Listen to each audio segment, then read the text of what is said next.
ये संविधान केवल 4 चीजों को ही प्राप्त कराने के लिए इस देश में हमने आत्मर्पित की है, खुद को दी हुई है। Justice, equality, liberty and fraternity, न्याय, समता, स्वतंत्रता और बंधुता। जिस संविधान की उद्देशिका हमने यहां पर पढ़ी, वो संविधान दिया गया है भारत सरकार को। अगर भारत सरकार का ऑफिशियल डॉक्यूमेंट, ऑफिशियल दस्तावेज अगर भारतीय संविधान है, तो मोदी सरकार का ऑफिशियल डॉक्यूमेंट क्या है? 14 अक्टूबर 1956 में इसी नागपुर की धरती पर बाबा साहब अंबेडकर जी ने उन हालातों में बौद्ध धर्म स्वीकारा जो बाबा साहब को बुद्धिज्म के स्वीकारने के लिए अनुकूल नहीं थे। उन धर्मों को त्याग देना चाहिए जो जाति व्यवस्था सिखाती है, जो जाति व्यवस्था, जाति प्रथा को अपना अविभाज्य भाग मानती है। ऐसे धर्मों का त्याग करना चाहिए। जब चांद और सूरज रहने तक आरक्षण मिलने ही नहीं वाला है, तो उस आरक्षण के लिए हम अपने गले में महार नाम का मंगलसूत्र क्यों पहने?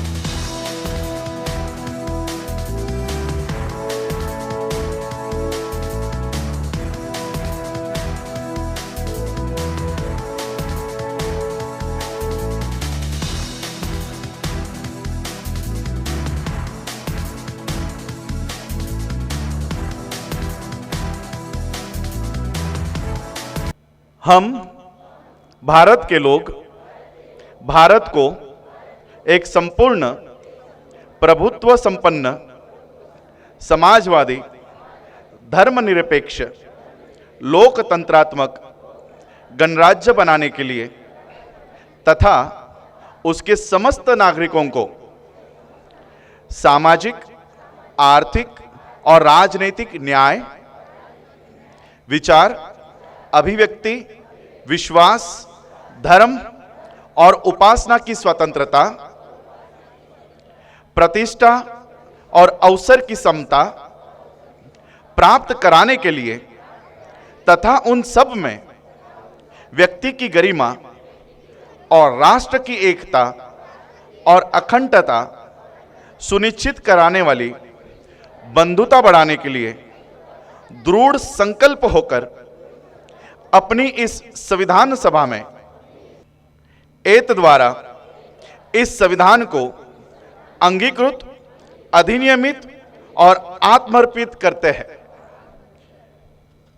डॉक्टर बाबा साहब अंबेडकर की, डॉक्टर बाबा साहब अंबेडकर की, डॉक्टर बाबा साहब अंबेडकर की।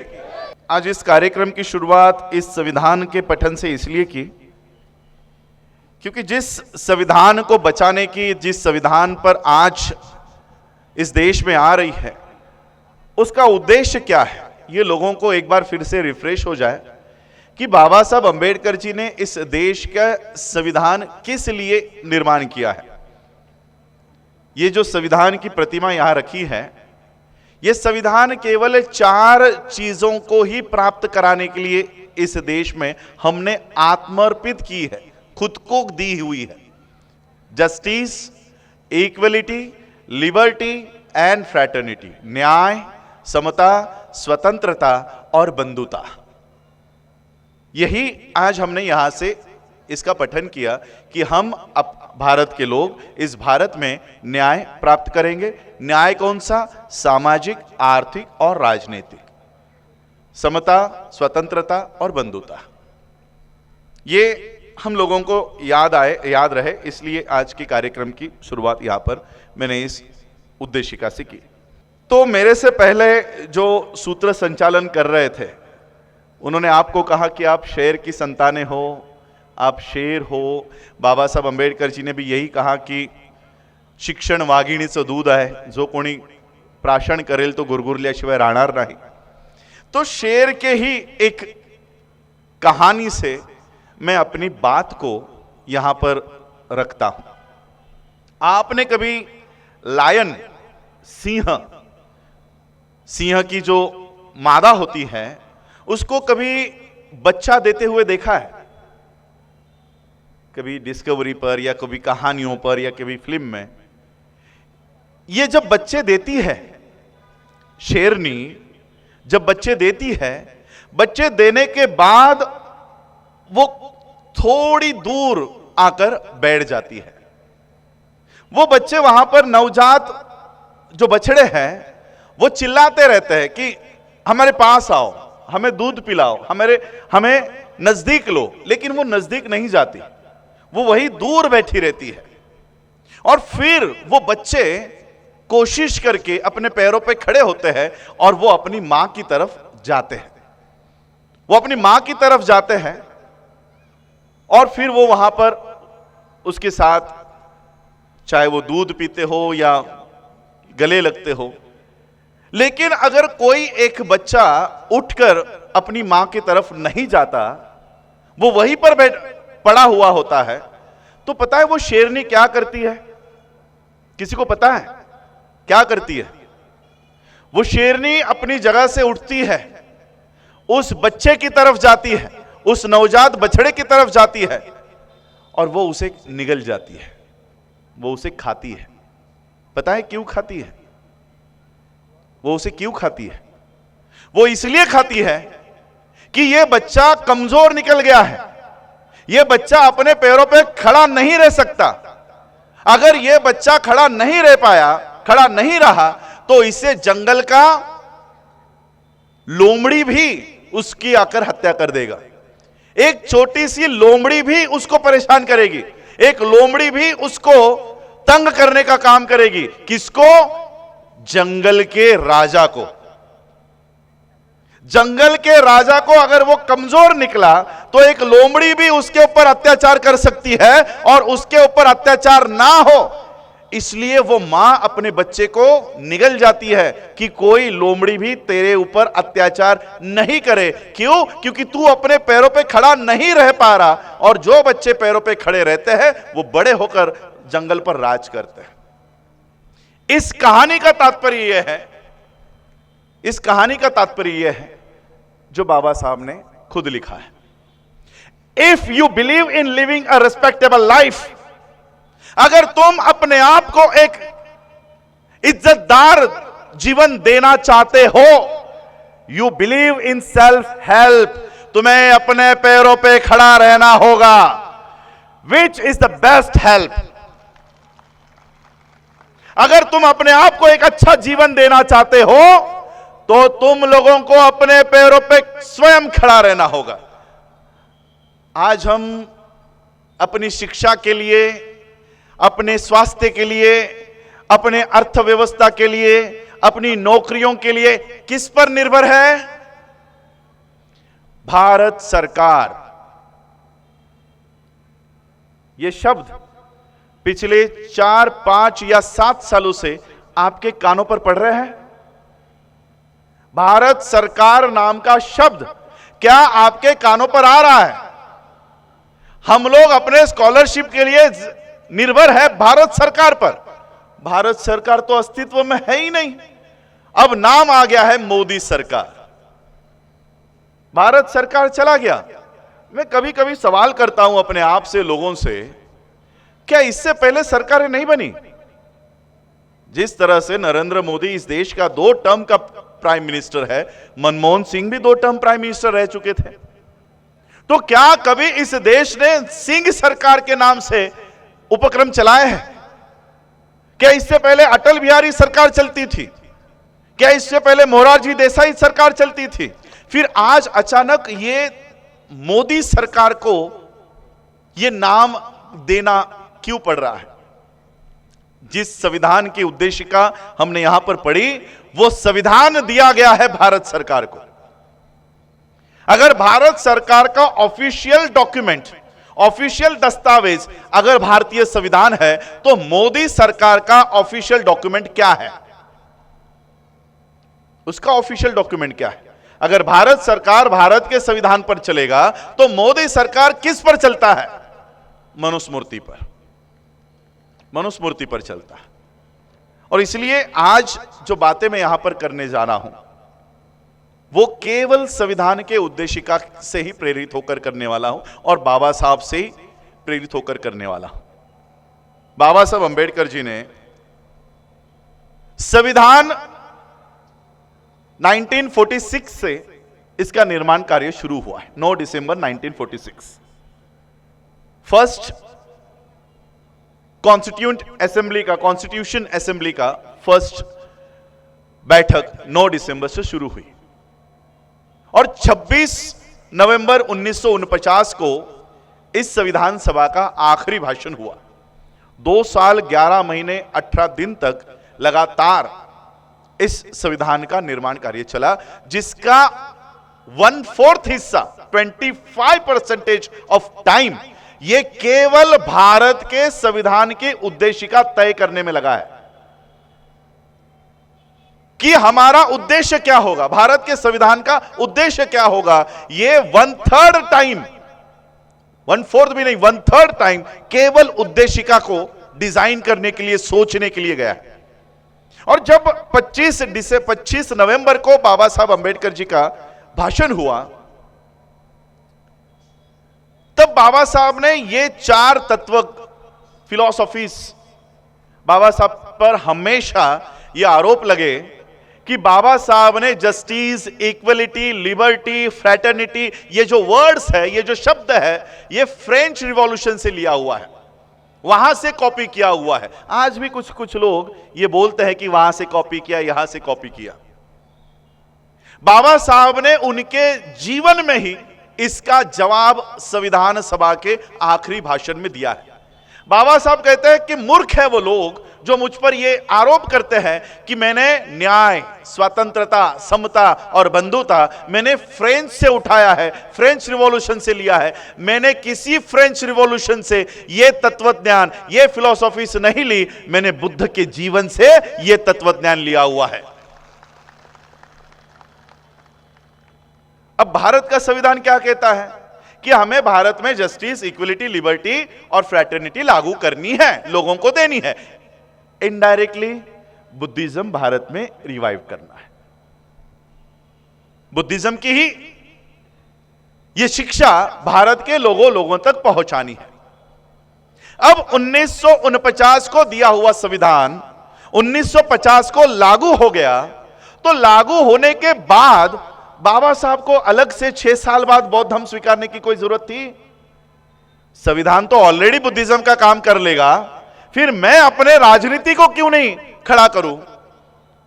14 अक्टूबर 1956 में इसी नागपुर की धरती पर बाबा साहब अंबेडकर जी ने उन हालातों में बौद्ध धर्म स्वीकारा जो बाबा साहब को बुद्धिज्म के स्वीकारने के लिए अनुकूल नहीं थे उस समय।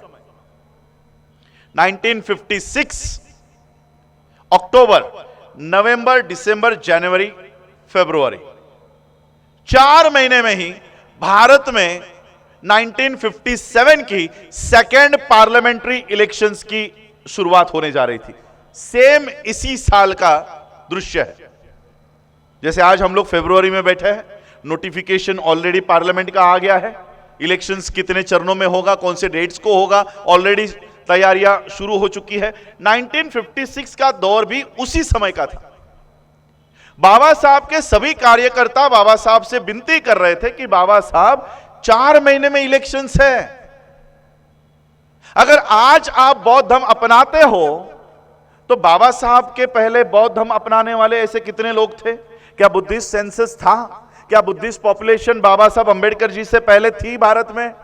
सम्राट अशोका के बाद जो प्रतिक्रांति हुई और प्रतिक्रांति के माध्यम से जो बुद्धिज्म भारत से नष्ट हो गया, बाबा साहब अंबेडकर जी के इस क्रांति तक बुद्धिज्म इस देश में नहीं था। बाबा साहब अंबेडकर जी को इसी नागपुर में बौद्ध धर्म की दीक्षा देने के लिए भी भदंत महास्तवीर चंद्रमणि इनको बर्मा से आना पड़ा, बर्मा से आना पड़ा। बाबा साहब के सभी कार्यकर्ता बाबा साहब से विनती कर रहे थे कि बाबा साहब 4 महीने में इलेक्शंस है, अगर आज आप हिंदू धर्म का त्याग करते हो तो आने वाले इलेक्शंस में हिंदुओं के वोट्स हमें नहीं मिलेंगे। बुद्धिस्ट लोग ही नहीं है तो ना हिंदुओं के वोट्स मिलेंगे ना बौद्धों के वोट्स मिलेंगे। शेड्यूल कास्ट फेडरेशन को सितंबर में बाबा साहब अंबेडकर जी ने बर्खास्त किया और रिपब्लिकन पार्टी ऑफ इंडिया का अनाउंसमेंट कर दिया था 30 सितंबर 1956 को। उसके बाद भी बाबा साहब अंबेडकर जी ने बौद्ध धर्म को अपनाया। अगर भारत का संविधान जस्टिस, इक्वलिटी, फ्रेटर्निटी, लिबर्टी अगर एस्टैब्लिश ही करने वाला था तो बाबा साहब को बुद्धिज्म की दीक्षा लेने की कोई जरूरत नहीं थी। बाबा साहब अपनी राजनीति का काम कर सकते थे, अपनी पार्टी को, अपने पार्टी के कैंडिडेट्स को, उनको बढ़ाने का काम कर सकते थे, लेकिन बाबा साहब ने ऐसा नहीं किया।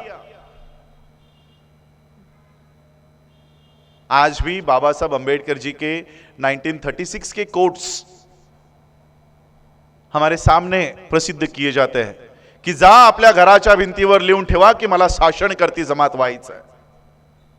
अगर 1936 के कोर्स ला रहे हो तो 1956 के भी कोर्स हम लोगों को बाबा साहब के लोगों के सामने रखने चाहिए। 18व्या खंडात भाग 3 मध्ये बाबासाहेब आंबेडकर म्हणतात की माझ्या लोकांना राजकारण जास्त प्रिय आहे, मेरे लोगों को राजनीति ज्यादा प्रिय है, मेरा वैसा नहीं है, मुझे धम्म अधिक प्रिय है। यह बात भी बाबा साहब की लोगों के सामने लानी चाहिए। यानी हमारे फेवर के जो बाबा साहब है सिर्फ हम उसी को आगे ला रहे हैं, जो हमारे फेवर में नहीं है हम उसके ऊपर चादर ढक कर रख रहे कि नहीं ये हमारे अगेंस्ट जाएगा, ये वाला कोटेशन आगे मत लाओ। बाबा साहब के कार्यकर्ता बाबा साहब से विनती कर रहे थे कि बाबा साहब दीक्षा का कार्यक्रम 1 साल आगे ढकेल लो, ये इलेक्शंस हो जाने दो।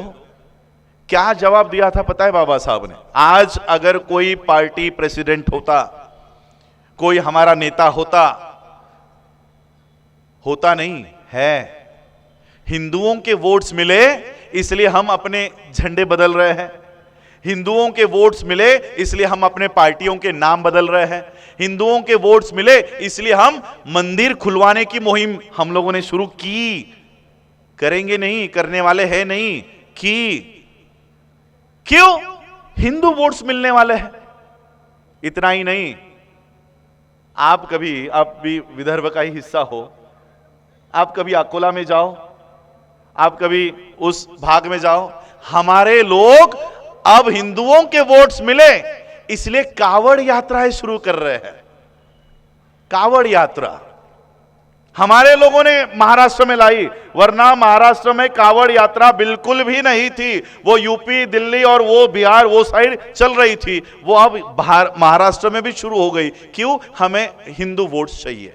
वही बाबा साहब अंबेडकर जब अपने कार्यकर्ता उनको रिक्वेस्ट कर रहे कि इसी नागपुर के धरती पर कि बाबा साहब बौद्ध धर्म की दीक्षा मत लो, आने वाले इलेक्शंस में हमें वोट नहीं मिलेंगे। बाबा साहब का जवाब था की तुमच्यापैकी माझ्यासोबत कोणीही नाही आलं तरी चालेल, तुम लोगों में से मेरे साथ कोई नहीं भी आया तब भी चलेगा। हम दोनों पति और पत्नी जाकर कल बुद्ध की शरण में जाएंगे, बुद्ध की दीक्षा लेंगे, तुम में से कोई नहीं आया तो भी चलेगा। That was the stand of doctor Baba Saheb Ambedkar. और उसके बाद की इलेक्शन देखने के लिए बाबा साहब अंबेडकर जीवित नहीं थे। उनका महापरिनिर्वाण 6 दिसंबर को ही, 5 दिसंबर की रात को 2 बजे के बाद उनका महापरिनिर्वाण हो गया। और अप्रैल की जो इलेक्शंस थी 1957 की, वो देखने के लिए बाबा साहब जीवित नहीं थे। अगर सोचो, कुछ हमारे उत्तर प्रदेश के नेतागण हैं, उनका यह कहना है कि बाबा साहब अंबेडकर जी की जीवन में बहुत अच्छे उन्होंने कार्य किए। मैं यहां पर बीएसपी को कोट नहीं कर रहा हूं, क्योंकि मैं नहीं चाहता कि किसी और का आप संभ्रम लेकर जाओ कि उन्होंने ऐसा कहा होगा। मैं उनको यहां पर रेफर नहीं कर रहा हूं।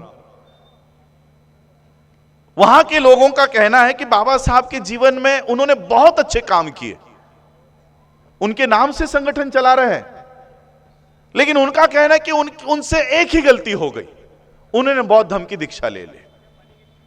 आज भी उनका यह स्टैंड है कि बाबा साहब से एक ही गलती हो गई कि उन्होंने बौद्ध धर्म की दीक्षा ले ली। मैं आप लोगों को बताना चाहता हूं कि 1917 से 1956 तक 40 साल का सफर बाबा साहब अंबेडकर जी के social movement, economical movement, educational movement, cultural movement, religious movement में जितना भी योगदान बाबा साहब ने इस मूवमेंट में दिया, उनके पूरे मूवमेंट का अगर कोई मास्टर स्ट्रोक है तो वो बौद्ध धर्म की दीक्षा है। अगर बाबा साहब ने बौद्ध धर्म की दीक्षा नहीं ली होती तो आज भी ये लोग क्या गा रहे होते? भारत का बच्चा बच्चा, आज वहां पर तुम्हारे बच्चे खड़े होते, माझ्या पप्पाने गणपती आणला, इथे तुमच्या मुलांच्या रील्स बनल्या असत्या। बाबा साहब के जीवन का सबसे बड़ा कदम बौद्ध धर्म की दीक्षा था। इसका जवाब खुद बाबा साहब ने दिया है।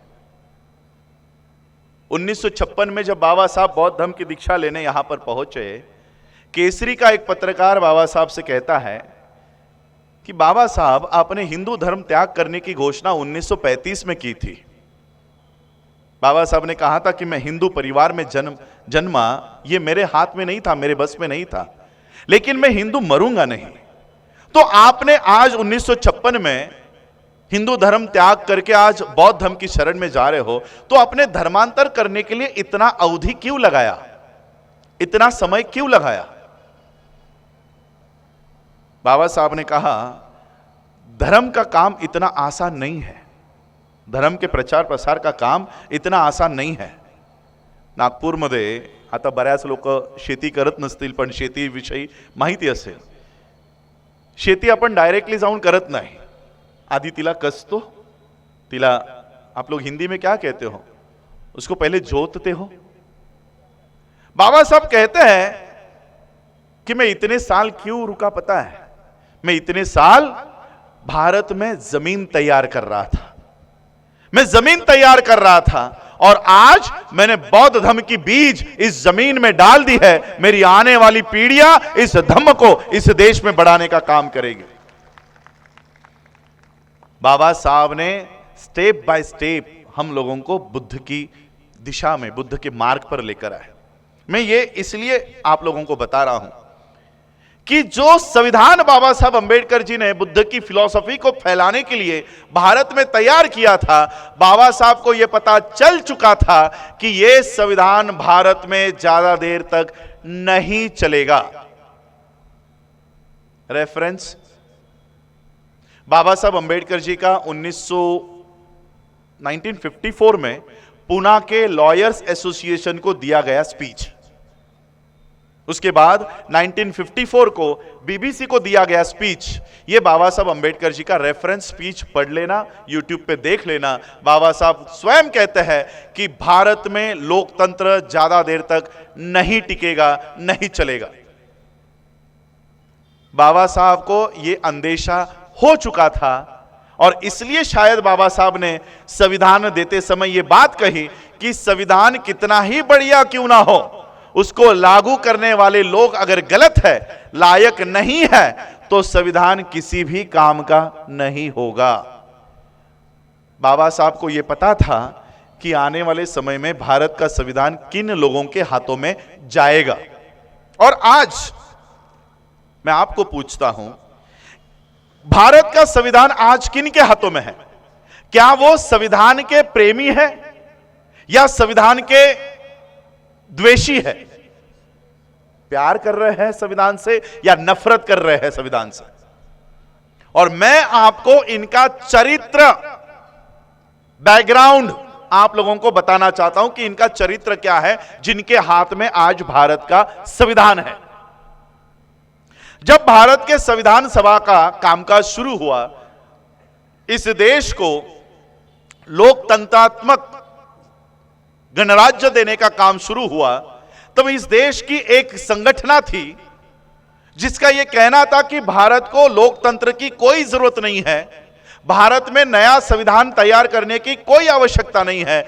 भारत आजाद होने से पहले, भारत को संविधान मिलने से भी पहले इस देश का अपना खुद का एक संविधान है और इसलिए नए संविधान की कोई आवश्यकता नहीं है। और इसलिए इस संगठन के पदाधिकारी, इस संगठन के लोग संविधान सभा की कामकाज करने नहीं दे रहे थे। उनकी सभाएं, उनकी मीटिंग्स, उनकी कैबिनेट मीटिंग्स ये तहस महस कर रहे थे। इसलिए ऑफिशियली कानूनी तौर पर उस संगठना पर, उस संगठना के पदाधिकारियों पर ऑफिशियली बैन इस देश में लाया गया। उस संगठना का नाम है राष्ट्रीय स्वयंसेवक संघ, आरएसएस। और इसी आरएसएस की ऑफिशियल पॉलिटिकल पार्टी का नाम है भारतीय जनता पार्टी, जिसका प्रधानमंत्री आज इस देश में संविधान को हाथ में लेकर उसको नतमस्तक करके संविधान को खत्म करने का काम कर रहा है। अब मुझे बताओ, जिस संगठन का यह दावा था कि भारत का संविधान बनना ही नहीं चाहिए, अब उनके हाथ में अगर यह संविधान आ जाए तो क्या वो भारत के संविधान को रखेंगे या खत्म करेंगे? खत्म करेंगे। वो अपने खुद के संविधान पर चलते हैं। उनका खुद का संविधान है मनुस्मृति। वो मनु के कानून को मानते हैं और इसलिए वो भारत के संविधान को इस देश से, हमारा देश का प्रधानमंत्री कह रहा है ना, हम 18 घंटे काम कर रहे हैं। 18 घंटे काम करने का नतीजा क्या है? एयर इंडिया बेच दी, LIC का डिसइन्वेस्टमेंट हो गया, NHAI बेच दी, AAAI यानी एयरपोर्ट अथॉरिटी ऑफ इंडिया उसको बेच दिया, इंडियन रेलवेज को बेच दिया। 18 घंटे काम करने का नतीजा है कि भारत का संविधान पूरी तरह से इन्होंने खत्म कर दिया है। संविधान क्या देने की बात कर रहा है? जस्टिस पहले क्रमांक पर बाबा साहब ने रखा। बाबा साहब अंबेडकर जी ने पूरे वर्ल्ड के, पूरे दुनिया के संविधान का अभ्यास करके भारत को सर्वोत्कृष्ट संविधान बाबा साहब ने दिया है। और ये मैं नहीं कह रहा हूं, आप लोगों को लगेगा या बाहर के लोगों को लगेगा ये तो बाबा साहब के परिवार का है, ये तो बाबा साहब का वंशज है, इसलिए बाबा साहब की तारीफें कर रहा है। मैं नहीं कह रहा हूं। यूनाइटेड नेशंस के president, US president, ex president Barack Obama ये खुद कबूल करता है कि बाबा साहब अंबेडकर जी से जैसे महामानव अगर हमारे देश में पैदा हुए होते तो हम सूरज का नाम बदलकर उसको अंबेडकर कर देते। आपकी कल्पना, क्या नाम है उनका, अभी सेकेंड नेम में भूल गया, आज की US एक्स वाइस प्रेसिडेंट, उन्होंने कबूल किया कि भारत का संविधान आज सर्वोत्कृष्ट संविधान है। और मोदी के सामने वो कह रही है कि आपको भारत का संविधान बचाना चाहिए, आपके देश में संविधान को नष्ट किया जा रहा है और आपको आपके देश के संविधान पर गौर करने की जरूरत है। कमला हैरिस, ये बातें जो आज संविधान के माध्यम से बाबा साहब ने हमें दी कि हमें जस्टिस प्राप्त करना है, पूरे दुनिया के संविधान को पढ़कर बाबा साहब ने सर्वोत्कृष्ट संविधान हमें दिया। और जस्टिस पहले पायदान पे रखा है, न्याय। न्याय भी कौन सा? सामाजिक, आर्थिक और राजनैतिक। इसलिए मैंने गूगल से, भले हाल ही की उसमें चेंजेस कर दिए इन्होंने, धर्मनिरपेक्ष को पंथ निरपेक्ष लिख दिया है। मैंने इसलिए वो वर्ड पंथ निरपेक्ष नहीं पढ़ा, वो धर्मनिरपेक्ष है। जस्टिस में बाबा साहब कह रहे कि हम लोगों को न्याय प्राप्त करना है। भारत सरकार के ऊपर नहीं छोड़ा कि भारत सरकार हम लोगों को न्याय देगी। क्या लिखा है? We the people of India, हम भारत के लोग, हम प्राप्त करेंगे न्याय। हमें प्राप्त करना है न्याय। कौन सा? सामाजिक न्याय, आर्थिक न्याय और राजनीतिक न्याय। ये सीक्वेंस वर्ल्ड के, दुनिया के सर्वोत्तम संविधान निर्माता के चयन किए हुए शब्द है। क्या इसमें बदलाव करने की हमारी उतनी मानसिक कैपेसिटी है? क्या उतनी बुद्धि हमारी है कि हम इसमें बदलाव कर सके? लेकिन आज तक हम लोग सोशल जस्टिस की लड़ाई नहीं लड़ रहे, हम लोग आज तक इकोनॉमिकल जस्टिस की लड़ाई नहीं लड़ रहे। हमें केवल और केवल चाहिए पॉलिटिकल जस्टिस, हमें केवल चाहिए राजनैतिक न्याय। बस हमें सामाजिक न्याय नहीं मिला तो भी चलेगा, हमें आर्थिक न्याय नहीं मिला तो भी चलेगा, हमें केवल राजनीतिक न्याय प्राप्त करना है। और इस लड़ाई में सबसे ज्यादा आप लोग आगे हैं, और सिर्फ आगे नहीं है, आपने हासिल भी किए हैं। राजनीतिक न्याय की लड़ाई में सबसे ज्यादा बड़े बेनिफिशियरी हम हैं। आज हमारे पास जो क्रिश्चियनों के पास नहीं, मुसलमानों के पास नहीं, सिखों के पास नहीं, जैनों के पास नहीं, वो राजनीतिक न्याय आज हमारे हाथ में है। 132 member of parliaments, reserve seat पर चुनकर गए हुए 132, ज्यांना मराठीत तुम्ही खासदार म्हणता, किती आहेत? 132 खासदार। महाराष्ट्राचं सरकार पाडायला किती आमदार फक्त हवे होते? किती पडाले होते? 40। महाराष्ट्राचं सरकार पाडायला फक्त 40 आमदारांनी महाराष्ट्राचं सरकार पाडलं, उद्धव ठाकरेला मुख्यमंत्र्यावरनं हाताडलं आणि कोण तो आता नवीन शिंदे आलाय त्याला मुख्यमंत्री बनवलं। किती लोकांनी? 40 आमदारांनी। आमच्याकडे किती खासदार आहेत? 132।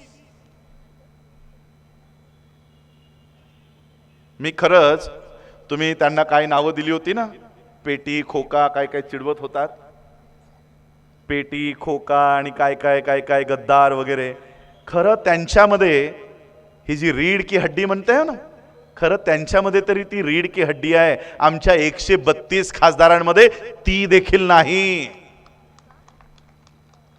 संविधान जाळलं जातं, संविधान को जलाया जाता है, एट्रोसिटी एक्ट में बदलाव किया जाता है, प्राइवेटाइजेशन का बिल लाया जाता है। 132 खासदारांपैकी तोंडही उघडत नाही। चला 132 खासदार, त्यानंतर आमदार किती आहेत माहित आहे? महाराष्ट्र, कर्नाटक, पंजाब, हरियाणा, उत्तर प्रदेश, मध्य प्रदेश, बिहार, तेलंगाना, असे सगळे राज्य एकत्रित केले। सभी राज्यों को अगर इकट्ठा किया जाए तो रिजर्व सीट से, सिर्फ रिजर्व सीट से चुनकर गए हुए 1500 member of legislative assembly only reserve for schedule caste.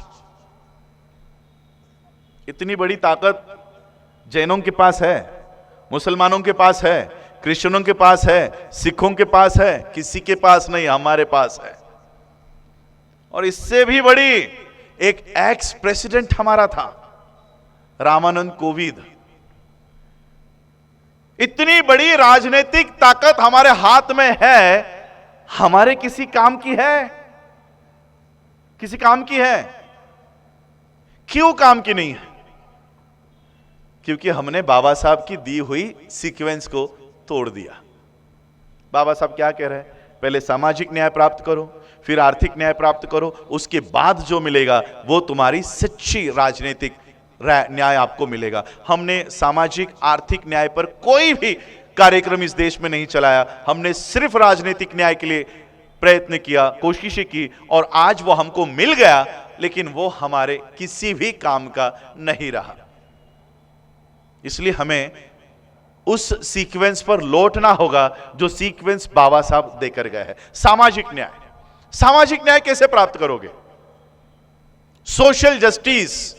आज हम इस देश के आजादी का अमृत महोत्सव मना रहे थे, और जब यह अमृत महोत्सव हम सेलिब्रेट कर रहे थे, उसी सुबह को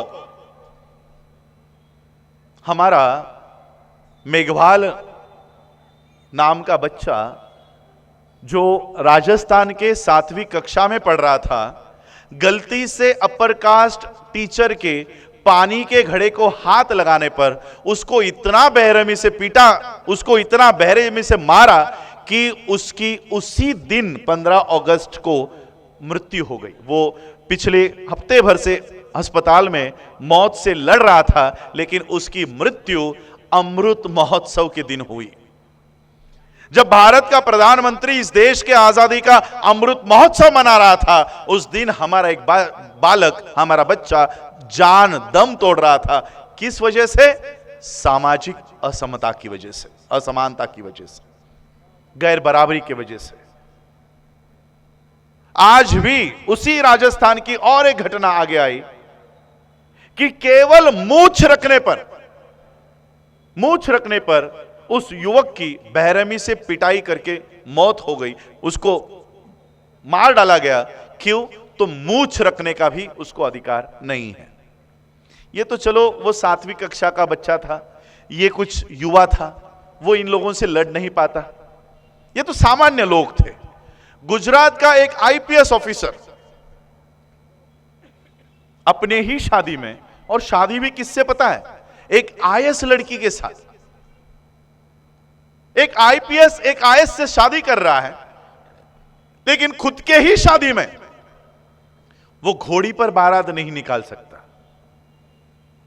2023 की बातें कर रहा हूं मैं, 1923 में मत सोचना कि मैं 1923 की बातें कर रहा हूं। 2023 में वो अपने ही शादी में घोड़ी पर नहीं बैठ सकता, उसको अपने ही शादी में घोड़ी पर बैठने के लिए पुलिस फोर्स मंगानी पड़ी, तब जाकर उसकी शादी संपन्न हुई। ये हालात है एक आईपीएस और आईएएस ऑफिसर्स की। चलो ये भी अगर छोटे से है, इस देश का एक्स प्रेसिडेंट ऑफ इंडिया अपने ही बीवी के साथ जगन्नाथपुरी के मंदिर में जाता है, वहां के ब्राह्मण्स उसको धक्के मारकर बाहर निकालते हैं। चलो वो तो एक्स प्रेसिडेंट था, अभी तो वो प्रेसिडेंट था, तभी भी न्याय नहीं मिलवा पाया। आज की जो प्रेसिडेंट है उसे भी मंदिर में आने से रोका गया। आपकी जो नई संसद बन रही थी उसमें भी आने से रोका गया। क्या सोशल जस्टिस इस देश के लोगों को प्राप्त हुआ है? मैं हमारी तुम्हारी बात नहीं कर रहा हूं, मैं देश के लोगों की बात कर रहा हूं।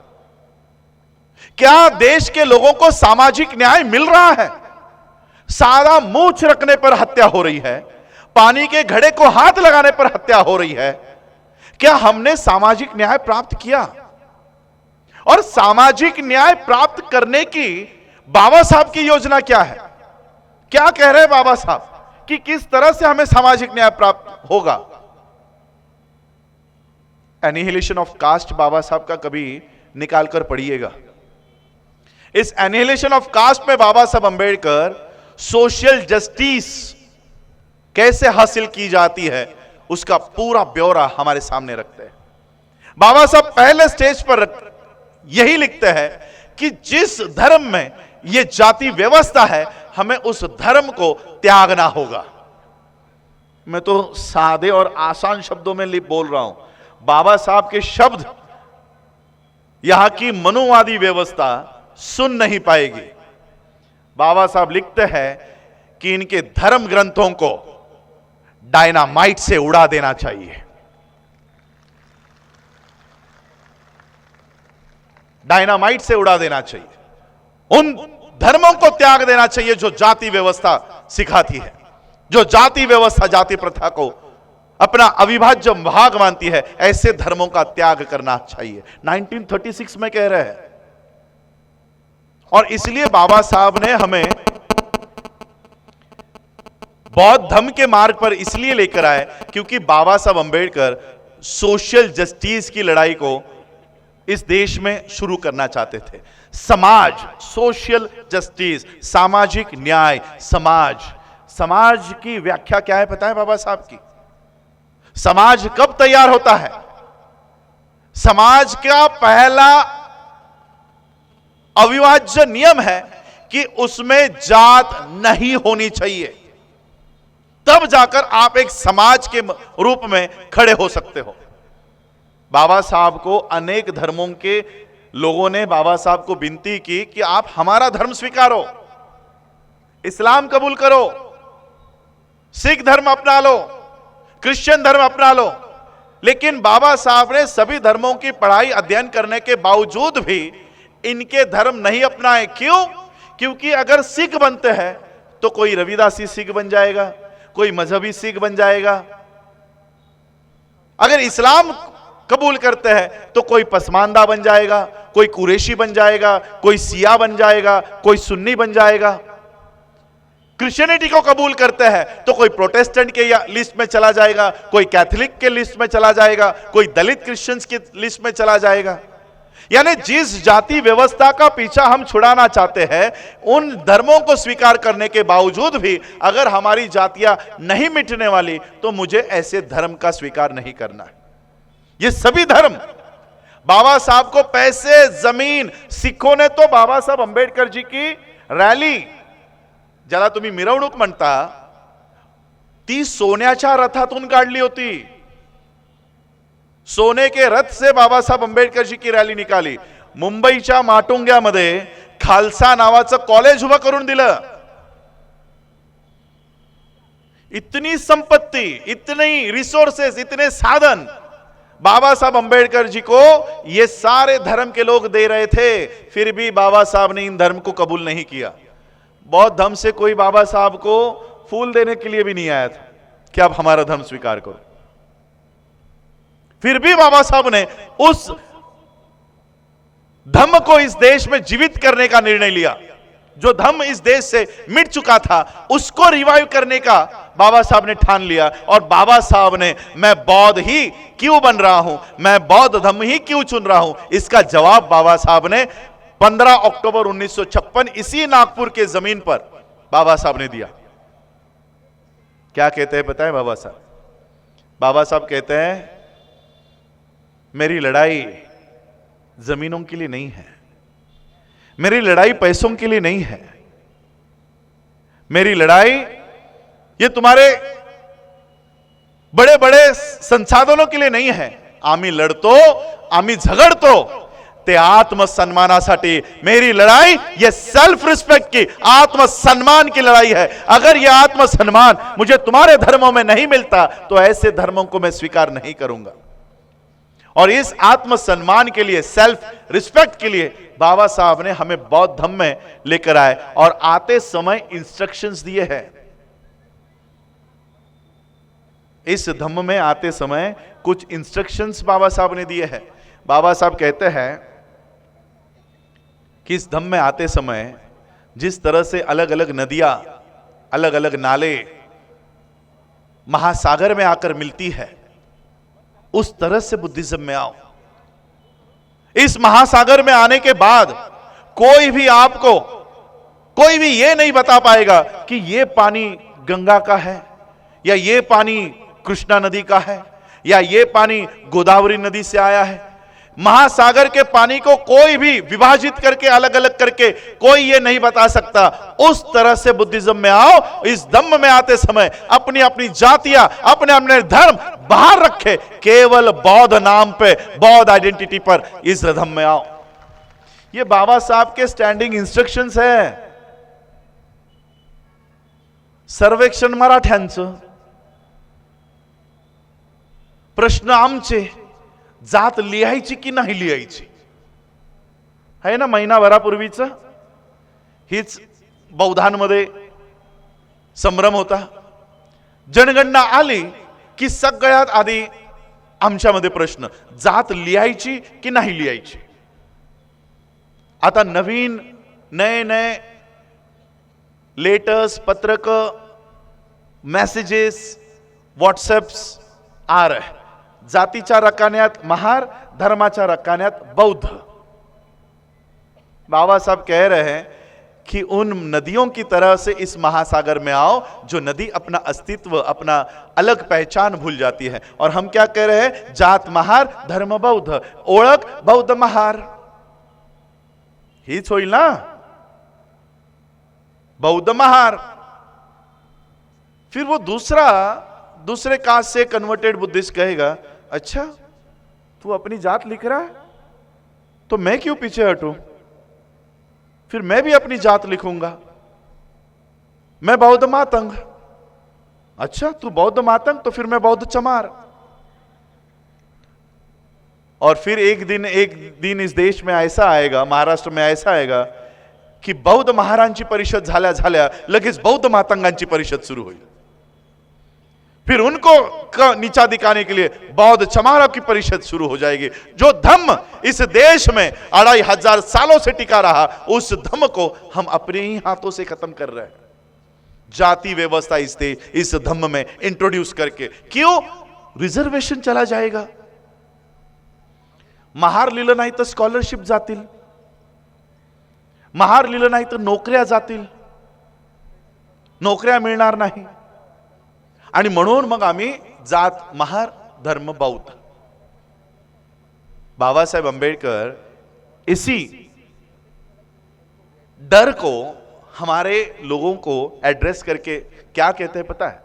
यही जो ब्राह्मण पत्रकार केसरी का बाबा साहब से कहता है कि बाबा साहब आप अपने लोगों को बौद्ध धर्म की दीक्षा लेने के लिए प्रेरित कर रहे हो, आप आपके लोगों का दिशा भूल कर रहे हो, उनको गलत राह पर लेकर जा रहे हो। सरकार की ओर से महारों को 500 रुपए मिलते हैं। किस चीज के पता है? गांव में अगर कोई भी जानवर मर जाए तो उस जानवर को गांव के बाहर लेकर जाकर उसकी साफ सफाई करके उसका जो भी नाखून है, बाल है, चमड़ी है, हड्डी है, वो बेचकर 500 रुपए मिलते हैं। आप उनको कह रहे हो कि बौद्ध धर्म स्वीकारो और कल से ये काम करना बंद कर दो। आप आपके लोगों का दिशा भूल कर रहे हो, उनको मिलने वाले 500 रुपए उनके हाथों से छीन रहे हो। बाबा साहब ने कहा इसका जवाब अकेले में दूं या कल भरी सभा में दूं? पत्रकार ने कहा जैसी आपकी इच्छा। और दूसरे दिन यानी 15 अक्टूबर को बाबा साहब ने यह जवाब उनके स्पीच में दिया जो रिकॉर्ड पे आया। क्या कहते पता है बाबा साहब? कि इस ब्राह्मण पत्रकार का कहना है कि मैं तुम लोगों की दिशा भूल कर रहा हूं। बौद्ध धर्म स्वीकारने से जो महारों को महार की मिलती थी 500 रुपए की, वो कल से मिलना बंद हो जाएगी। मैं इस ब्राह्मण पत्रकार से कहता हूं कि आपको मिलने वाले 500 रुपए और मेरी ओर से अलग से 500 रुपए, ऐसे 1000 रुपए मैं देने को तैयार हूं। कल से यह काम तू खुद ब्राह्मण तू खुद कर ला, हमारे लोग नहीं करेंगे। मेरे लोग क्या करेंगे वो मैं देख लूंगा। उस दिन से हमने यह काम नहीं किया है, नहीं कर रहे। और बाबा साहब ने हम लोगों को उद्देशित करके कहा कि ऐसे बहुत लोग तुम लोगों को डराएंगे, धमकाएंगे कि ये चला जाएगा, वो चला जाएगा, यह नहीं मिलेगा, वो नहीं मिलेगा।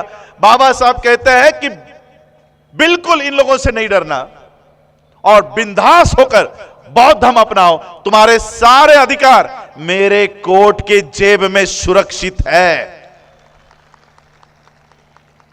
दिक्कत यह है कि हमने बाबा साहब अंबेडकर जी के, बौद्ध हुए बाबा साहब अंबेडकर जी के, उस जेब में कभी हाथ डालकर देखा ही नहीं कि बाबा साहब ने बौद्ध के लिए क्या क्या रखा हुआ है।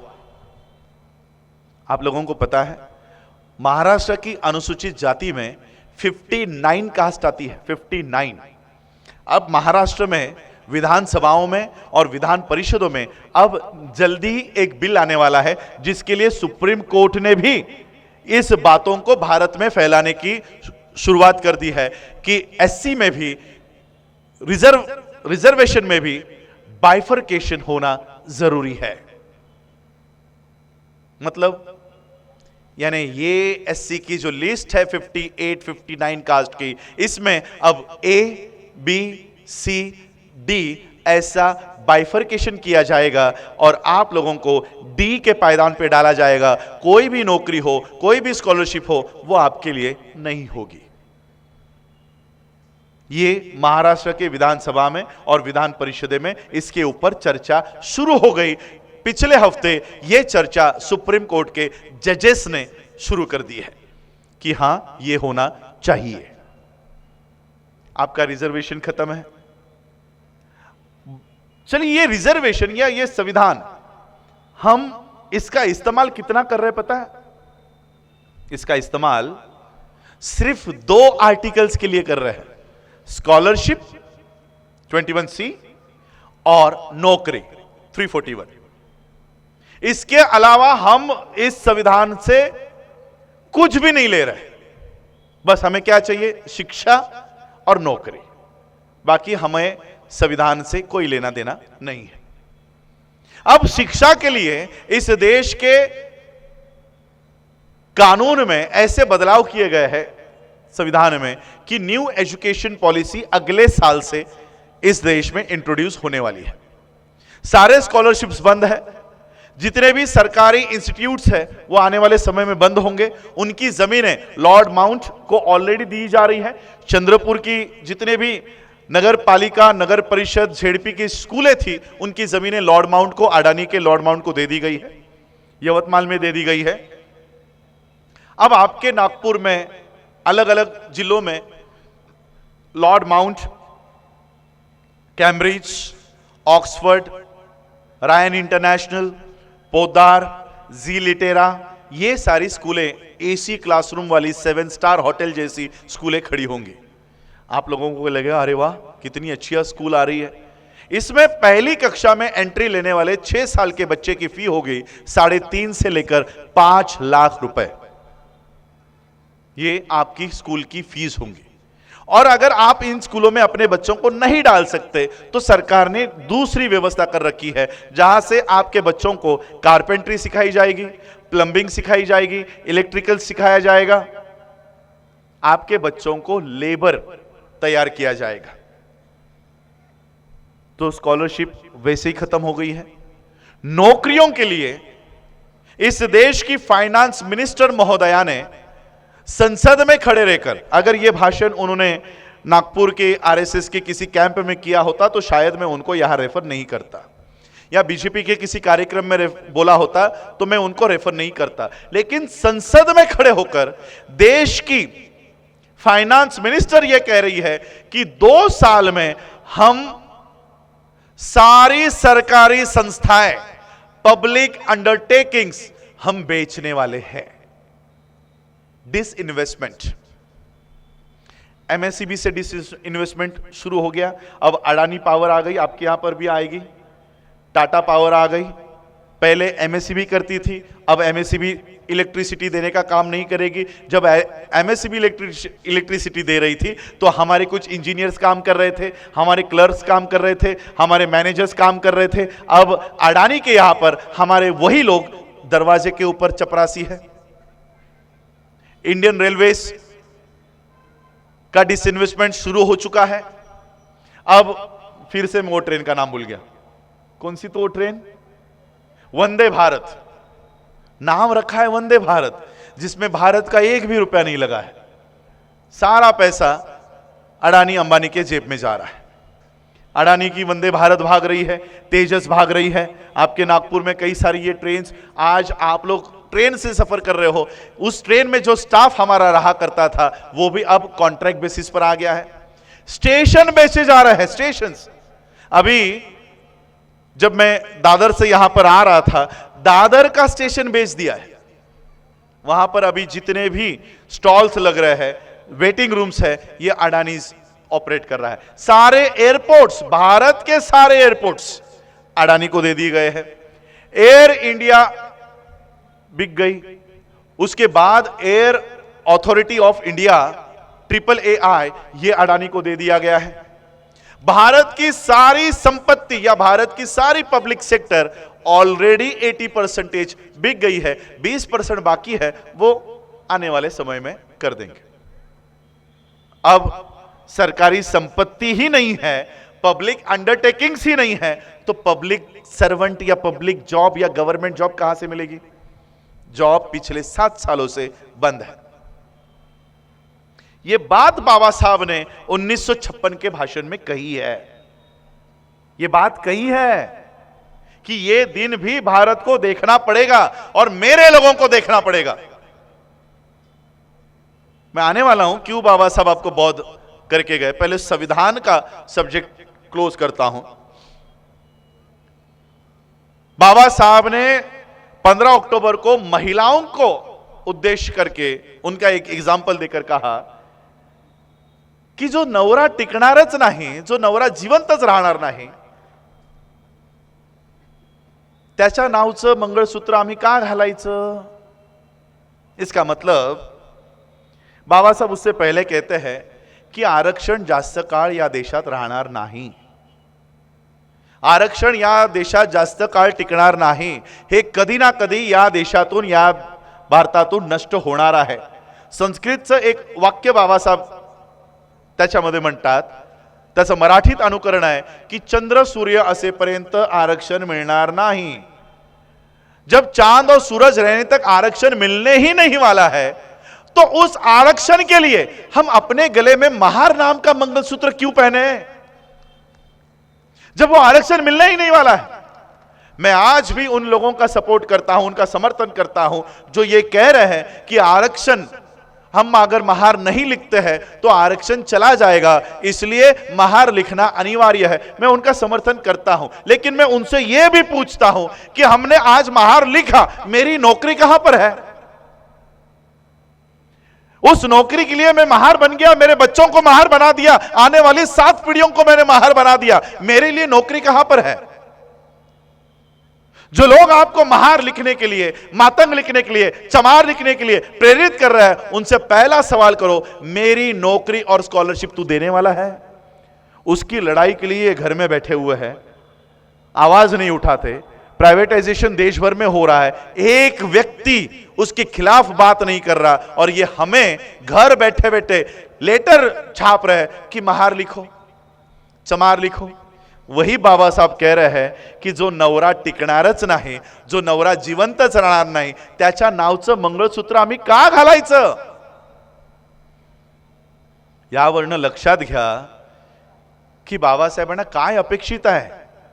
2024 मध्ये स्वतःला महार लिहिणं हे अपेक्षित आहे की नाही आहे? उत्तर बाबासाहेबांनीच दिलेलं आहे।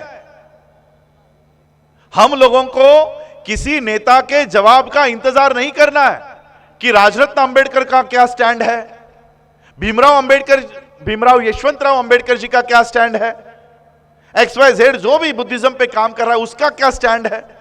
अरे हमारा स्टैंड देखने के बजाय जिन बाबा साहब ने आपको बुद्धिज्म में लाया उनका क्या स्टैंड है, बस उन्होंने एक बार अगर कोई बात कह दी बस वही हमारे लिए फाइनल है, वही कंक्लूजन है, उसके अलावा और किसी के बातों के ऊपर ना जाए। जब बाबा साहब ने कह दिया है ना, तो फिर हम लोगों को अपने विचार वहां पर रखने की क्या जरूरत है। इसके बाद जब बाबा साहब ने बौद्ध धर्म अपनाया, हम लोगों को कहा कि आप लोग इस धम्म में आओ और क्या करो। आज हमारी नौकरियां जा रही है, हमारे स्कॉलरशिप जा रही है। 75 इयर्स इंडिपेंडेंस के, स्वतंत्रता के, आजादी के 75 साल। संविधान 1950 में लागू हुआ, 2024 चल रहा है, संविधान दिन अभी तक आया भी नहीं। 74th एनिवर्सरी हम मना रहे हैं, 75 इयर्स भी कंप्लीट नहीं हुए संविधान को। और यह संविधान लागू होते ही 1950 कोई हमारा कोई IAS नहीं बना, IPS नहीं बना, मैनेजर नहीं बना। ये मिलने के लिए हमें लगभग 10 से 15 साल गुजरे होंगे। 1950 से ही रिजल्ट आना शुरू नहीं हुआ, और 1970s से जब हमारे लोग शासन में, प्रशासन में, एजुकेशन में जाना शुरू हुए तो हार्डली हमारे लिए यह संविधान 60 साल का भी नहीं है। 60 इयर्स ऑफ कॉन्स्टिट्यूशन, 2500 इयर्स, 1250 साल, सॉरी 1250 साल मनुस्मृति के, 1250 साल और 60 साल संविधान के। इन 60 साल में ही मनुस्मृति को थर-थर कांपने लग गई मनुस्मृति। ऐसा क्या है संविधान में? मुझे समय कितना है बता दीजिएगा, तो फिर मैं उस अनुसार फिर मैं अपना स्पीच लिमिट करूं। ऐसा क्या लिखकर गए हैं बाबा साहब इस संविधान में जो 1250 साल की इस मनुस्मृति को थरकाप छूट रहा है, पसीने छूट रहे हैं, 18-18 घंटे मोदी जी को काम करना पड़ रहा है। ऐसा क्या देकर गए हैं बाबा साहब इस संविधान में? मैं बाबा साहब की एक कहानी बताना चाहता हूं जो आप लोगों ने टीवी पर सुनी होगी। बाबा साहब जब छोटे थे, बाबा साहब के पिताजी सूबेदार मेजर राम जी, ये मिलिट्री में थे और मिलिट्री की सर्विस आपको पता है, सालों साल उनको घर आने का मौका नहीं मिलता। लेकिन जब बाबा साहब थोड़े बड़े हो गए, समझने की उम्र हो गई, तो राम जी बाबा को लगा कि मैं कितने महीनों से अपने घर नहीं गया हूं, अब मेरी पोस्टिंग घर से 150 किलोमीटर, 135-150 किलोमीटर दूरी पर है, तो क्यों ना मैं अपने बच्चों को ही यही बुला लूं। मुझे तो घर जाने को मिल नहीं रहा, तो अपने बच्चों को यहां पर बुला लेता हूं। तो बाबा साहब के पिता ने टेलीग्राम किया कि अगर आप लोगों की स्कूल की छुट्टियां लग गई होंगी तो आप लोग मुझे मिलने के लिए आओ, मुझे मिलने के लिए ये ट्रेन फलाना ट्रेन पकड़ो, इस स्टेशन पे उतरो, मैं किसी ना किसी को तुम्हें लेने के लिए भेज दूंगा, कौन से दिन आ रहे हो वो टेलीग्राम करके बता देना। ये टेलीग्राम बाबा साहब को घर पे मिला। बाबा साहब खुश हो गए, उनके बड़े भाई आनंद राव, दोनों ने तय किया कि हम पिताजी को मिलने जाएंगे, साथ में बहनों के बच्चे। ऐसे ये 4 बच्चे बाबा साहब अंबेडकर जी के पिताजी राम जी बाबा को मिलने का इन्होंने तय किया। बाबा साहब ने टेलीग्राम किया कि हम इस तारीख को निकलेंगे, अब हमें लेने के लिए आ जाओ या किसी को भेज देना। अब ये टेलीग्राम बाबा साहब अंबेडकर जी के पिताजी के कार्यालय में आके जिस व्यक्ति को मिला, उस व्यक्ति ने ये टेलीग्राम बाबा साहब जी के पिताजी को दिया ही नहीं। अब पिता को पता नहीं कि बच्चे कब आ रहे हैं। यहां से बच्चों ने ट्रेन पकड़ ली, जिस स्टेशन पे उतरने के लिए कहा था उस स्टेशन पे उतरे और वो अपने पिता की राह देख रहे कि हमारे पिता आएंगे, हमें लेकर जाएंगे या किसी को भेजेंगे। ट्रेन आकर चली गई, सभी लोग अपने अपने दिशा में चले गए। वो बच्चे 4 बच्चे वैसे ही खड़े अपने पिता की राह देख रहे हैं। स्टेशन मास्टर ने देखा कि ये बच्चे अच्छे घर के लग रहे, अच्छे कपड़े पहने हुए थे, डिसिप्लिन घर में थी। तो स्टेशन मास्टर बच्चों के पास आया, बच्चों को पूछा कि कहां जाना है, तुम लोगों को लेने के लिए कोई आया नहीं? बच्चों ने, बाबा साहब ने वो टेलीग्राम निकाल के कहा कि हमारे पिताजी यहां पर सूबेदार हैं, उन्होंने हमको बुलाया था, शायद हमारा टेलीग्राम उनको मिला नहीं, इसलिए हमें लेने के लिए कोई आया नहीं, हमें इस पते पर जाना है, यहां पर जाने की व्यवस्था कर दीजिएगा। तो उस स्टेशन मास्टर ने बगल में ही जो तांगे वाला खड़ा था उसको बुलाया और कहा कि देखो ये बच्चे बड़े अफसर के बच्चे लग रहे हैं, इन्हें इस पते पर छोड़कर आओ। उस गाड़ी वाले ने सभी बच्चों को गाड़ी में बैठने का आमंत्रण दिया, सब बैठे और फिर वो गाड़ी बाबा साहब अंबेडकर जी के पिताजी के कार्यालय के लिए निकल पड़ी। राह में वो गाड़ी वाला बच्चों से बात करना शुरू किया। कहां से आए हो, क्या नाम है तुम्हारा, पिताजी क्या काम करते हैं, गांव का नाम क्या है, तुम्हारी जाति कौन सी है। और जैसे ही जाति के बारे में पता चला, इस गाड़ी वाले ने गाड़ी रोकी और सभी बच्चों को गालियां देकर नीचे उतारा और कहा कि तुम तो अछूतों के बच्चे हो, अभी के अभी मेरी गाड़ी से नीचे उतरो। मुझे लगा तुम्हारे कपड़ों से कि तुम सवर्णों के बच्चे होंगे, अभी के अभी मेरी गाड़ी से नीचे उतरो। सभी बच्चे डरकर गाड़ी से नीचे उतर गए। बाबा साहब के पास कुछ पैसे थे, बाबा साहब ने कहा ये पैसे ले लो लेकिन हमें छोड़ दो। ज्यादा पैसों के लालच में गाड़ी वाले ने कहा कि ठीक है, लेकिन तुम लोग अछूत हो, मेरे गाड़ी में मेरे बगल में बैठ नहीं सकते, मेरे गाड़ी के पीछे पीछे चलते चलते आओ। और फिर यह सफर शुरू हुआ। गाड़ी चल रही है, एक हाथ पीछे ये चारों बच्चे चल रहे हैं। 2-3 किलोमीटर पैदल चलने के बाद बाबा साहब को प्यास लग गई। बाबा साहब ने गाड़ी वाले से कहा कि आपके पास जो पानी है वो थोड़ा सा पिला दो, मुझे बहुत प्यास लगी है। गाड़ी वाले को भी दया आ चुकी थी, उसने कहा कि तुम लोग अछूत हो, इसलिए मैं अपना पानी नहीं दे सकता, आगे अगर कोई नदी आती है, कोई नाला आता है तो मैं गाड़ी रोक लूंगा, तुम लोग पानी पीकर आ जाना। और 1-8 किलोमीटर चलने के बाद गाड़ी वाले को कुछ पानी दिखाई दिया, उसने गाड़ी रोकी और बच्चों से कहा कि वो देखो आगे पानी दिख रहा है, जाओ जाकर पीकर आओ। ये बच्चे भागते भागते वहां पर गए, जाकर देखते हैं तो क्या कि यहां पर तो सिर्फ कीचड़ है, पानी नहीं है। प्यास लगी थी, करे क्या। बाबा साहब ने वो मट्टी मट्टी हटाई और जो काला कीचड़ का गंदा पानी ऊपर आता है वही पानी उन्होंने पिया। सारे कपड़े मैले हो गए, मुंह गंदा हो गया और 1-8 किलोमीटर चलने के बाद वो अपने पिता के हेडक्वार्टर पर पहुंच गए। पिता ने दूर से देखा, ये तो मेरे बच्चे हैं और इनके साथ राह में रास्ते में क्या हुआ होगा इसका अंदेशा भी बाबा साहब के पिताजी को आ गया कि मेरे बच्चों के साथ क्या हुआ होगा। बाबा साहब दौड़ते दौड़ते अपने पिता के पास गए, उनको गले से लगा लिया, लिपट गए और रोते रोते बाबा साहब ने सवाल किया कि बाबा हमारे साथ ऐसा क्यों किया जाता है, मुझे गाड़ी में बैठने का अधिकार क्यों नहीं है, मुझे पानी पीने का अधिकार क्यों नहीं है। बाबा साहब अंबेडकर जी के इन मासूम सवालों का राम जी बाबा के पास कोई जवाब नहीं था। राम जी बाबा ने बाबा साहब को शांत किया और बाबा साहब से कहा कि इसी परिस्थिति को तुम्हें बदलना है, इसी व्यवस्था को तुम्हें बदलना है। और राम जी बाबा ने बाबा साहब को ऐसा तैयार किया कि उन्हीं बाबा साहब अंबेडकर जी ने इस भारत का संविधान निर्माण किया और एक ऐसी व्यवस्था, इस देश में कायम की, जिन बाबा साहब अंबेडकर जी को मनु के कानून ने कीचड़ का पानी पीने के लिए मजबूर किया था, बाबा साहब अंबेडकर जी ने ऐसा कानून तैयार किया कि आज उनके कानून में ये हम बिस्लरी का पानी पी रहे हैं, उनके संविधान की वजह से। जिस मनु के कानून में बाबा साहब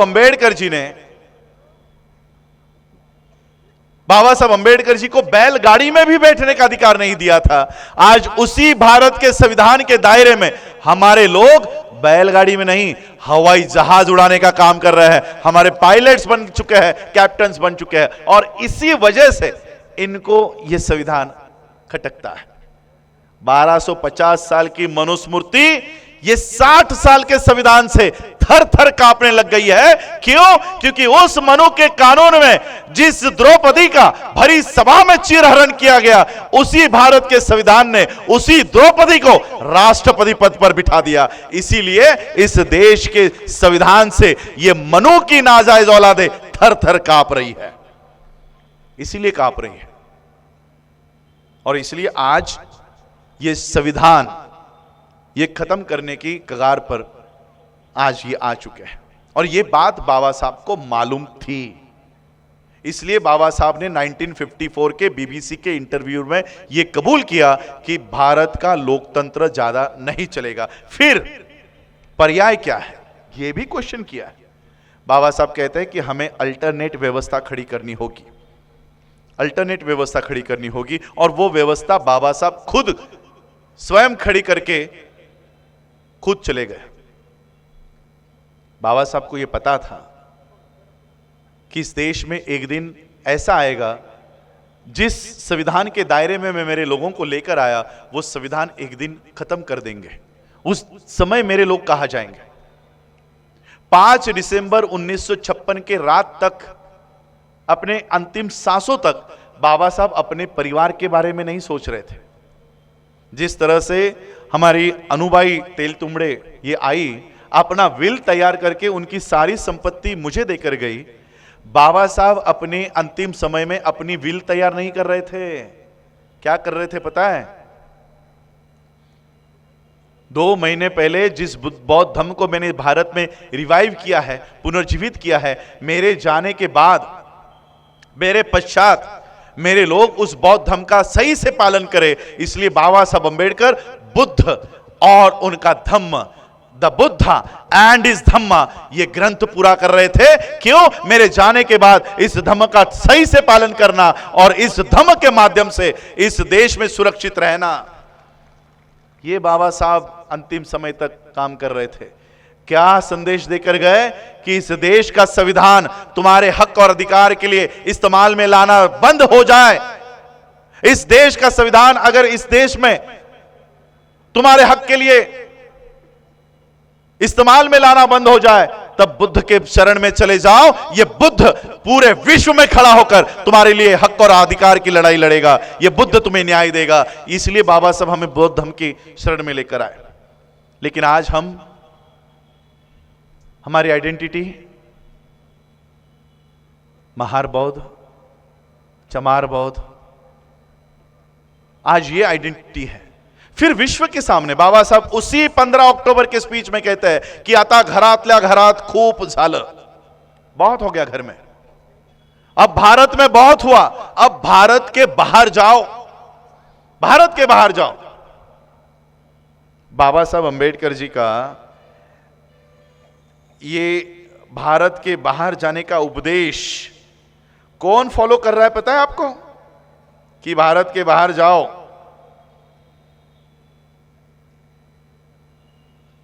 ये आई एम बुद्धा, मुझे पता नहीं कैमरा में ये दिख रहा है नहीं दिख रहा, आई एम बुद्धा नाम का फाउंडेशन तैयार हुआ है, और ये पूरे विश्व में इनके टूर देखो कहां कहां पर है। Cambridge University, Oxford University, London, Imperial College, Scotland, England, Birmingham, Parliament of UK, Yog Foundation London, interfaith seminar London, Fiji London, Berlin, Frankfurt, Hamburg, Bremen, Hague, Netherlands, पूरे दुनिया में, यूरोपियन कंट्रीज में भारत की ये संस्था बाबा साहब के उपदेश पर काम कर रही है, वो फॉलो कर रहे हैं। भारत के बाहर जाओ, बाबा साहब ने कहा, ये लोग फॉलो कर रहे हैं, भारत के बाहर जा रहे हैं, रोज किसी ना किसी यूरोपियन कंट्री में, अमेरिकन कंट्री में, बुद्धिस्ट कंट्री में इनके कॉन्फ्रेंसेस है। फाउंडर पल्लवी जोशी, विवेक अग्निहोत्री। बाबा साहब हमको कह कर गए कि भारत के बाहर जाओ, अपनी आइडेंटिटी वहां बनाओ कि हम भारत के बौद्ध हैं। भारत के बाहर कौन जा रहा है? और फाउंडेशन का नाम आई एम बौद्ध, मैं बौद्ध, मी भारतातला बौद्ध. कुठे सांगतायत? परदेशात. भारतात आल्यावर जय श्रीराम. नीतू अंबानी भारताच्या बाहेर, I came from the land of Buddha. भारतात राम मंदिर. वो समझ गए बाबा साहब की बुद्धिस्ट मूवमेंट, हम आज तक नहीं समझ पाए. वो फॉलो कर रहे. और इसलिए हम लोगों को आज अपने जो विषय है सेल्फ हेल्प, 75 इयर्स हो गए, आज भी हम अपनी शिक्षा के लिए, अपना अर्थव्यवस्था के लिए हम दूसरों पर निर्भर है. क्या इस नागपुर में हमारी खुद की यूनिवर्सिटी है जहां पर सिलेबस, अब मैं आता हूं अपनी ह्यूमन रिसोर्स पे. यहीं पे नागपुर के आरएसएस के कैंप से आदेश निकलता है कि 10-10 बच्चे पैदा करो, है ना, 10 बच्चे पैदा करो. यहां की साधु साध्वी हमारे लोगों को कह रहे कि 10-10 बच्चे पैदा करो. क्यों? वो खुद क्यों नहीं कर रहे? वो अपनी शादीशुदा बीवी को छोड़ के भाग रहे और हमको कह रहे कि 10-10 बच्चे पैदा करो. क्यों? क्योंकि वो 10 बच्चे हम पैदा करेंगे, उनका खाना पीना हम देखेंगे, उनके कपड़े लत्ते हम देखेंगे, उनको स्कूल में हम भेजेंगे, उनके मेडिकल का खर्चा हमारा, उनको रहने की साधन हम देंगे. और ये क्या करेंगे? डायरेक्टली सिलेबस हाथ में लेंगे. बच्चे तुम्हारे, सिलेबस उनका. हमारे बच्चे, बौद्धों के बच्चे उनके स्कूलों में जा रहे हैं. गुरु ब्रह्मा, गुरु विष्णु, गुरु देवो महेश्वरा. उनको बच्चे पैदा करने की जरूरत है क्या? आपके बच्चे रेडीमेड मिल रहे हैं तो वो खुद के बच्चे क्यों तैयार करे, पैदा करे? आपके बच्चे इजीली रेडीमेड अवेलेबल है. वो सिर्फ एजुकेशन का सिलेबस उन्होंने हाथ में ले लिया. अगले साल से गीता पढ़ाई जाएगी, रामायण पढ़ाया जाएगा, महाभारत पढ़ाया जाएगा. आपके बच्चे, बुद्धिस्टों के बच्चे ब्राह्मणिकल सिस्टम का पढ़ाई कर रहे हैं. हम यहां पर बुद्धिस्ट कल्चर की बात कर रहे हैं कि हमको बौद्ध कल्चर तैयार करना है. कैसे करोगे? स्कूलों में बुद्धा का नाम नहीं लिया जाएगा, ना बाबा साहब पढ़ाए जाएंगे.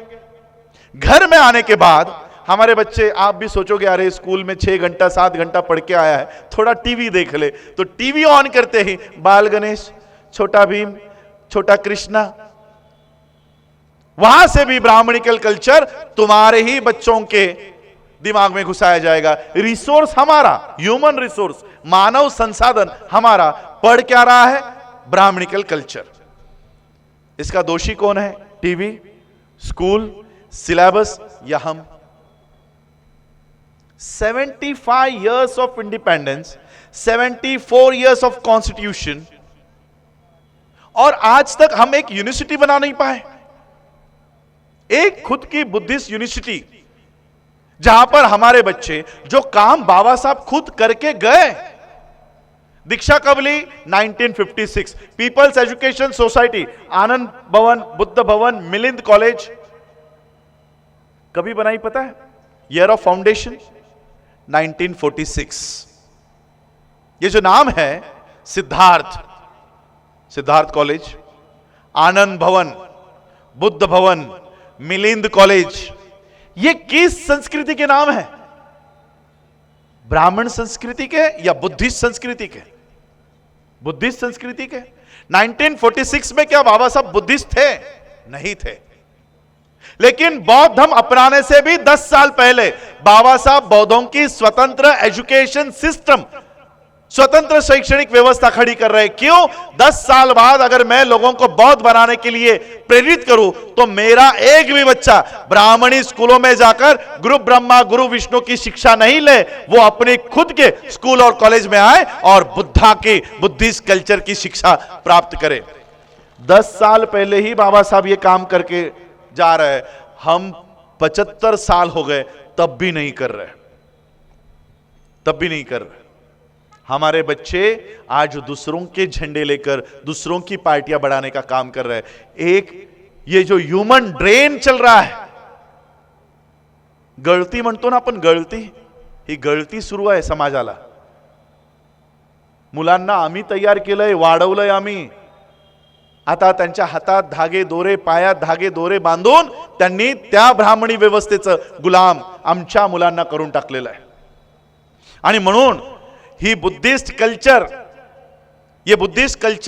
ये प्रबुद्ध भारत मिशन का एक एम एंड ऑब्जेक्टिव लेकर हम चल रहे हैं, जिसमें महाप्रजापति गौतमी एजुकेशनल फाउंडेशन के माध्यम से भिक्खुनीगण हमें वो सिलेबस तैयार करके दे रही है। आज भले ही हमारे पास स्कूल नहीं है, कॉलेजेस नहीं है, तो ये सिलेबस विहार में से हमारे 5 साल के बच्चे से लेकर 13 साल के होने तक पहला सिलेबस उसको सिखाया जाएगा। उसके बाद 13 साल से लेकर 18 साल के बच्चों के लिए अलग से बुद्धिज्म का सिलेबस सिखाया जाएगा, और 18 साल से ऊपर के बच्चों के लिए बौद्ध धर्म के कौन से सिलेबस दिए जाएंगे, ये सारा महाप्रजापति गौतमी फाउंडेशन के माध्यम से भिक्खुनी हमारी ये ट्रेनिंग बच्चों को देने का काम करेंगे।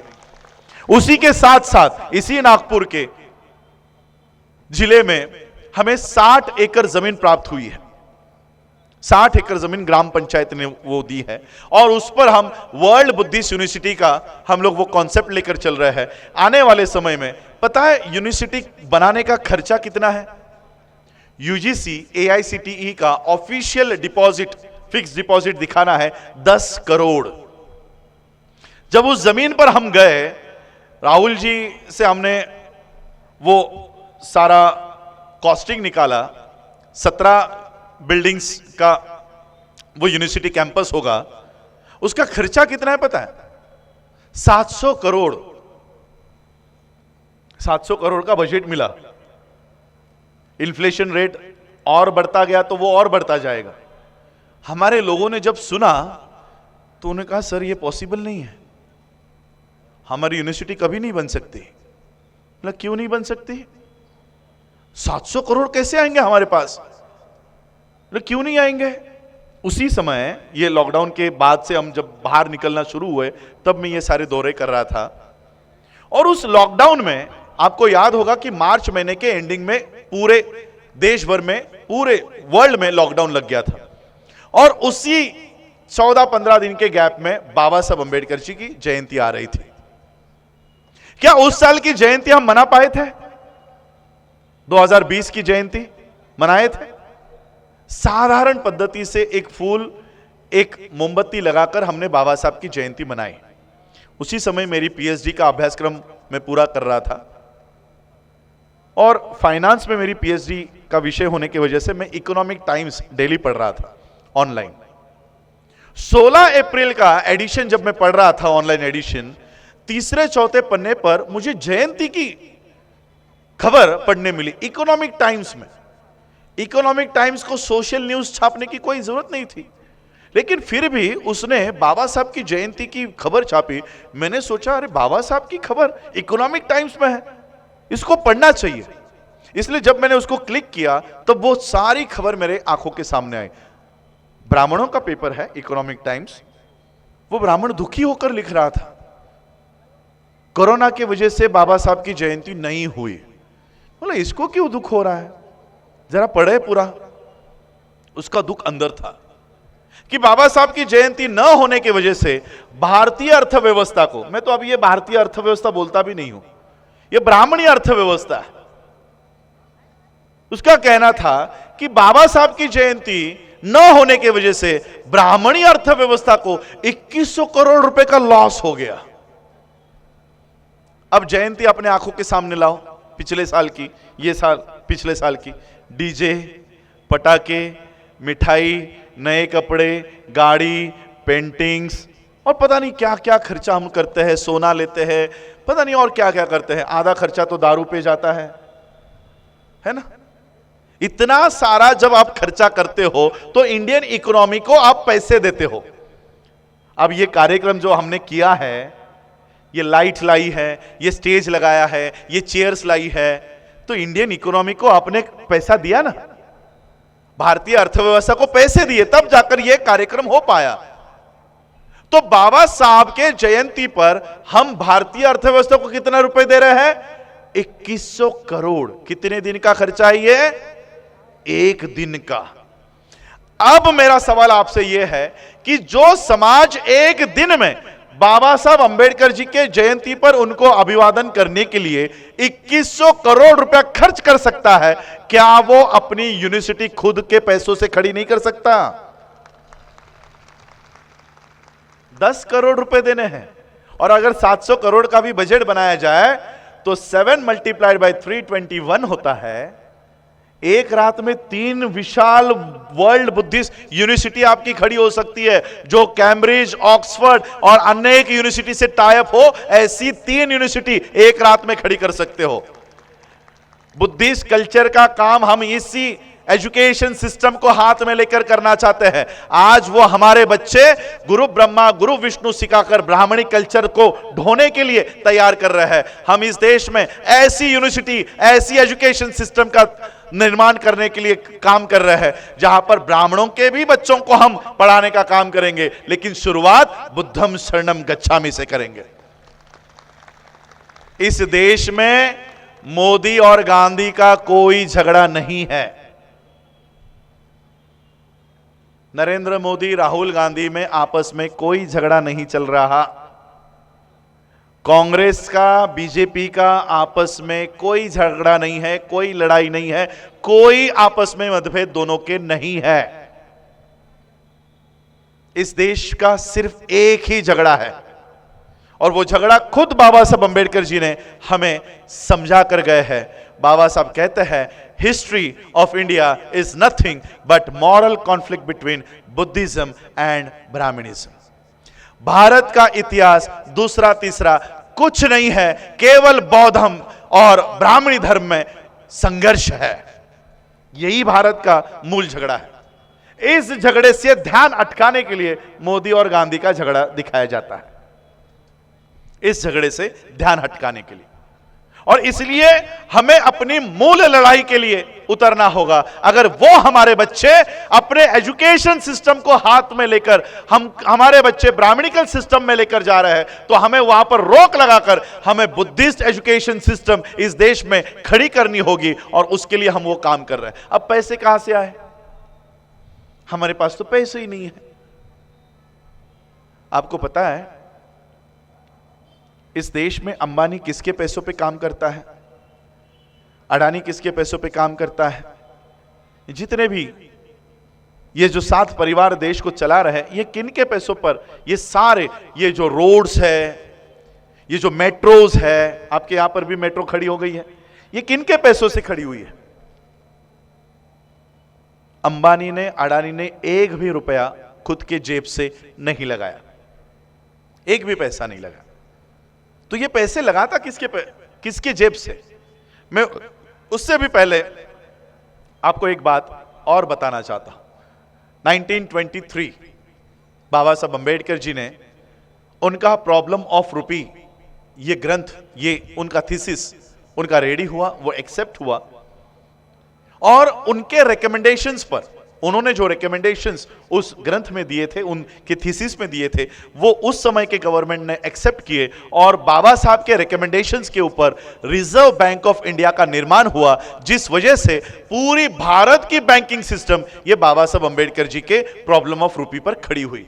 इस देश की बैंकिंग सिस्टम किनकी देन है? बाबा साहब अंबेडकर जी की। लेकिन दुख की बात यह है कि उनके ही समाज के लोगों की बैंकिंग सेक्टर में 0 रिप्रेजेंटेशन है। यहां पर बैठे हुए नागपुर के मेरे लोग, जो ऑफिसर्स होंगे, टीचर्स होंगे, प्रोफेसर्स होंगे, वर्कर्स होंगे, लेबर होंगे, हाउसवाइफ होंगे, स्टूडेंट्स होंगे, सबके खाते, बैंक अकाउंट्स इस भारत की ब्राह्मणिकल सिस्टम को बढ़ावा देने वाले बैंक्स में होगा। SBI, Canara, HDFC, ICICI, axis, syndicate, इसी तरह के बैंक्स में आपके खाते होंगे। इस देश की लोक संख्या है 140 करोड़। 140 करोड़ में से अगर 22% भी हम एससीज पकड़े, सिर्फ शेड्यूल कास्ट, एसटी, ओबीसी इनको बाहर रखे, तब भी 31 करोड़ लोग हम हैं। 31 करोड़ लोगों का मिनिमम बैलेंस अगर पकड़ा जाए 1000 रुपया, 1000 रुपया भी अगर हम बैंक में रखते हैं तो हमारे 31,000 करोड़ पूरे बैंकिंग सेक्टर में हमने लगाए हैं। 31,000 करोड़। लेकिन ये बैंक्स हमारी नहीं है। जो पैसे हमने आपने आपके मेहनत के जिसके बैंक में रखे हैं, जिसके प्लेटफॉर्म पे रखे हैं, बैंक क्या है? प्लेटफॉर्म है, पैसे रखने का प्लेटफॉर्म है। जैसे आज मुझे अपनी बात रखने के लिए आप लोगों ने यह प्लेटफॉर्म बना के दिया, इस प्लेटफॉर्म से मैं अपनी बात कर सकता हूं, उसी तरह से पैसे रखने के प्लेटफॉर्म को कहते हैं बैंक। क्या हमने 75 साल में अपनी पैसे रखने के प्लेटफॉर्म को तैयार किया? जैसे 2 दिन में आपने ये मंच तैयार किया, तब जाकर मैं अपना ये भाषण दे पा रहा हूं। तो पैसे रखने का मंच तैयार किया नहीं, और इसी वजह से हम अपने मेहनत के पैसे, कमाए हुए पैसे हम दूसरे के मंच पर रख रहे हैं, दूसरे के बैंक में रख रहे हैं। और वो क्या कर रहा है? वो उठाकर उन्हीं की व्यवस्था को दे रहा है। तो कितना दे रहा होगा? ऐसा छोड़ो ना, कितना देता होगा? खुद का मंच क्यों तैयार करे? इतना पैसा लगाने के बजाय इतना काम क्यों करे?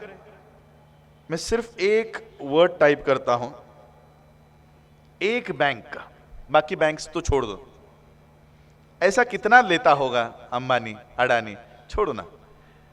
The Hindu 31 March 2022 English newspaper है, उसकी खबर है, State Bank of India underwrites the entire depth of 12,770 crore of Adani. Adani के State Bank of India 12,770 crore रुपए माफ करती है। सेकंड खबर है डेक्कन क्रॉनिकल की, यह भी इंग्लिश न्यूज़पेपर है, 72,000 crore of Adani loans waived. 72,000 crore Adani के माफ किए जाते हैं। और एक पूरा मोटा मोटा आंकड़ा स्क्रिप्ट ने लिखा हुआ है, 35,60,000 करोड़ अडानी के सारी बैंकिंग सिस्टम माफ करती है। ये माफ की हुई रकम है, माफ की हुई। लोन कितना लिया है ये आज तक नहीं बताया है। पैसे किसके? हमारे। ले कौन रहा है? अडानी। क्यों? अब एक सवाल अपने आप से पूछो, अडानी जो वर्ल्ड का, दुनिया का सबसे अमीरों के सूची पे दूसरे क्रमांक पर आता है, क्या वो अपना हार्ड अर्न मनी, मेहनत से कमाया हुआ पैसा भारत के किसी सरकारी बैंक में रखेगा? और वो भी एसबीआई जैसी बैंक, जिसकी इमेज आप लोगों को पता है कि कंप्यूटर ऑपरेट भी नहीं करते। तो ऐसे बैंक में अडानी अपना पैसा रखेगा? उसके पैसे है bank of China, bank of America, Swiss bank. जो आदमी अपना सारा पैसा भारत के बाहर रखता है, लेकिन भारत में रोड्स बनाने के लिए, एयरपोर्ट बनाने के लिए, मेट्रो बनाने के लिए, ट्रेन बनाने के लिए पैसा भारत की सरकारी बैंकों से ले रहा है। और इन सरकारी बैंकों में पैसा कौन रख रहा है? हमारे लोग। हमारे पैसों से ब्राह्मणिकल सिस्टम मजबूत हो रही है। हमारा दोष क्या है कि हमने अपना पैसा रखने के लिए खुद का प्लेटफॉर्म तैयार नहीं किया। मैं फाइनेंस इकोनॉमिक्स का स्टूडेंट हूं, कॉमर्स ग्रेजुएट हूं मुंबई यूनिवर्सिटी से फर्स्ट क्लास में, पीजी हूं फाइनेंस में, पीएचडी हूं फाइनेंस में। और जब मैं अपने समाज की अर्थव्यवस्था को देखता हूं, अर्थव्यवस्था जीरो। बाबा साहब कह रहे हैं कि हमें न्याय प्राप्त करना है, सामाजिक, आर्थिक और राजनीतिक। सामाजिक न्याय शुरुआत में ही बता दिया, जीरो। आर्थिक न्याय जीरो। आपके नागपुर में सिंधीज होंगे? है सिंधी? अच्छा, ये एरिया ही है। हमारे यहां पर उल्लासनगर करके एक एरिया है, पूरा सिंधियों का है। पता है आपको सिंधियों का बैकग्राउंड क्या है, हिस्ट्री क्या है? सिंध प्रांत से ये लड़ाई हार कर, या पता नहीं, उनको उस देश से, उनको वहां से भागना पड़ा, वो देश छोड़ना पड़ा और फिर वो इस देश में आए। लिटरली जहां पर रहे ट्रांजिट कैंप्स में रहे, ट्रांजिट कैंप में रहकर उनका इतिहास 1000-2000 साल का नहीं है। भारत का देश आजाद होने के बाद ही उनको लीगल एंटिटी मिली, सिंधी। आज 75 साल में आपके यहां के सिंधी क्या है मुझे पता नहीं, लेकिन हमारे यहां के सिंधी अर्थव्यवस्था को अपने हाथ में रखते हैं। सारे बिजनेसमैन है, आपके यहां पर है बिजनेसमैन है। भारत का उनका इतिहास कितना? 75 साल का। हमारा भारत का इतिहास कितना? 2500 साल का। हम कोई महार वहार नहीं है। आप बोलोगे हम तो महार है, सूची तो 1950 में बनी, तो हम भी 1950 से है। हु वेर महार्स के ऐसे में बाबा साहब हमें हमारी पहचान बताते हैं। हु वेर महार्स, जिस महार को आप लिखना चाहते हो वो है कौन? क्यों बाबा साहब ने इसी धरती पर, नागपुर की धरती पर दीक्षा क्यों ली? मुंबई के रेसकोर्स मैदान पर क्यों नहीं ली? बाबा साहब हु वेर महार्स में लिखते हैं कि महार ये शब्द अभी का है, हल्ली वापरात आलेला शब्द है। हा पुरातन शब्द नहीं है, ये पुराना शब्द नहीं है, ये वेदों में कहीं नहीं है, ये श्रुतियों में कहीं नहीं है, ये मनुस्मृति में कहीं नहीं है। तो फिर अगर ये शब्द पुराने किसी साहित्य में नहीं है तो ये महार पहले थे कौन? Who were Mahars? महार ये शब्द दो शब्दों का मिलन है, महा प्लस आरी। बनते जी यहां पर बैठे हुए हैं, प्लीज मुझे करेक्ट कीजिएगा। आरी ये पाली शब्द है, पाली, और पाली शब्द का ये आरी का अर्थ है दुश्मन। महा प्लस आरी, महा आरी महान दुश्मन, सर्वोत्तम दुश्मन। तो ये सर्वोत्तम दुश्मन किसका है? ये किसका दुश्मन है? और इसलिए बाबा साहब कहते हैं कि महार ये किसके दुश्मन थे पहले? ये कौन है? इनका नाम क्या है? जब तथागत बुद्ध ध्यान करने के लिए पेड़ के नीचे बैठा करते थे तब उनकी हत्या करने के लिए इस देश का ब्राह्मण तत्पर खड़ा रहता था, और जैसे ही वो उनकी हत्या करने की कोशिश करता, वहां के नाग राजा और नाग रानी और नाग प्रजा बुद्ध का रक्षण करने का काम करती थी और बुद्ध को बचाने का काम करती थी। और इसी बुद्ध के धम्म का प्रचार और प्रसार करने का काम इन्हीं नाग वंश के लोगों ने किया। और यही महार ये दूसरे तीसरे कोई नहीं, ये वही नाग वंश के लोग हैं जिन्होंने बौद्ध धर्म का प्रचार अफगानिस्तान तक जाकर किया। ये वो नाग लोग हैं। और इसलिए बाबा साहब ने बौद्ध धर्म की दीक्षा इस नागपुर के नाग नदी के यहां से की कि बाबा साहब ने हमें हमारी रियल पहचान हमें बता कर गए। और इसलिए ये बात मैं आप लोगों को यहां पर बताना चाहता हूं कि जो महार्स, जो नाग्स इस देश में 2500 सालों से रह रहे हैं, उनकी अर्थव्यवस्था, सिंधियों ने अर्थव्यवस्था हाथ में ले ली, जैनों की अर्थव्यवस्था हाथ में है, हमारी अर्थव्यवस्था जीरो।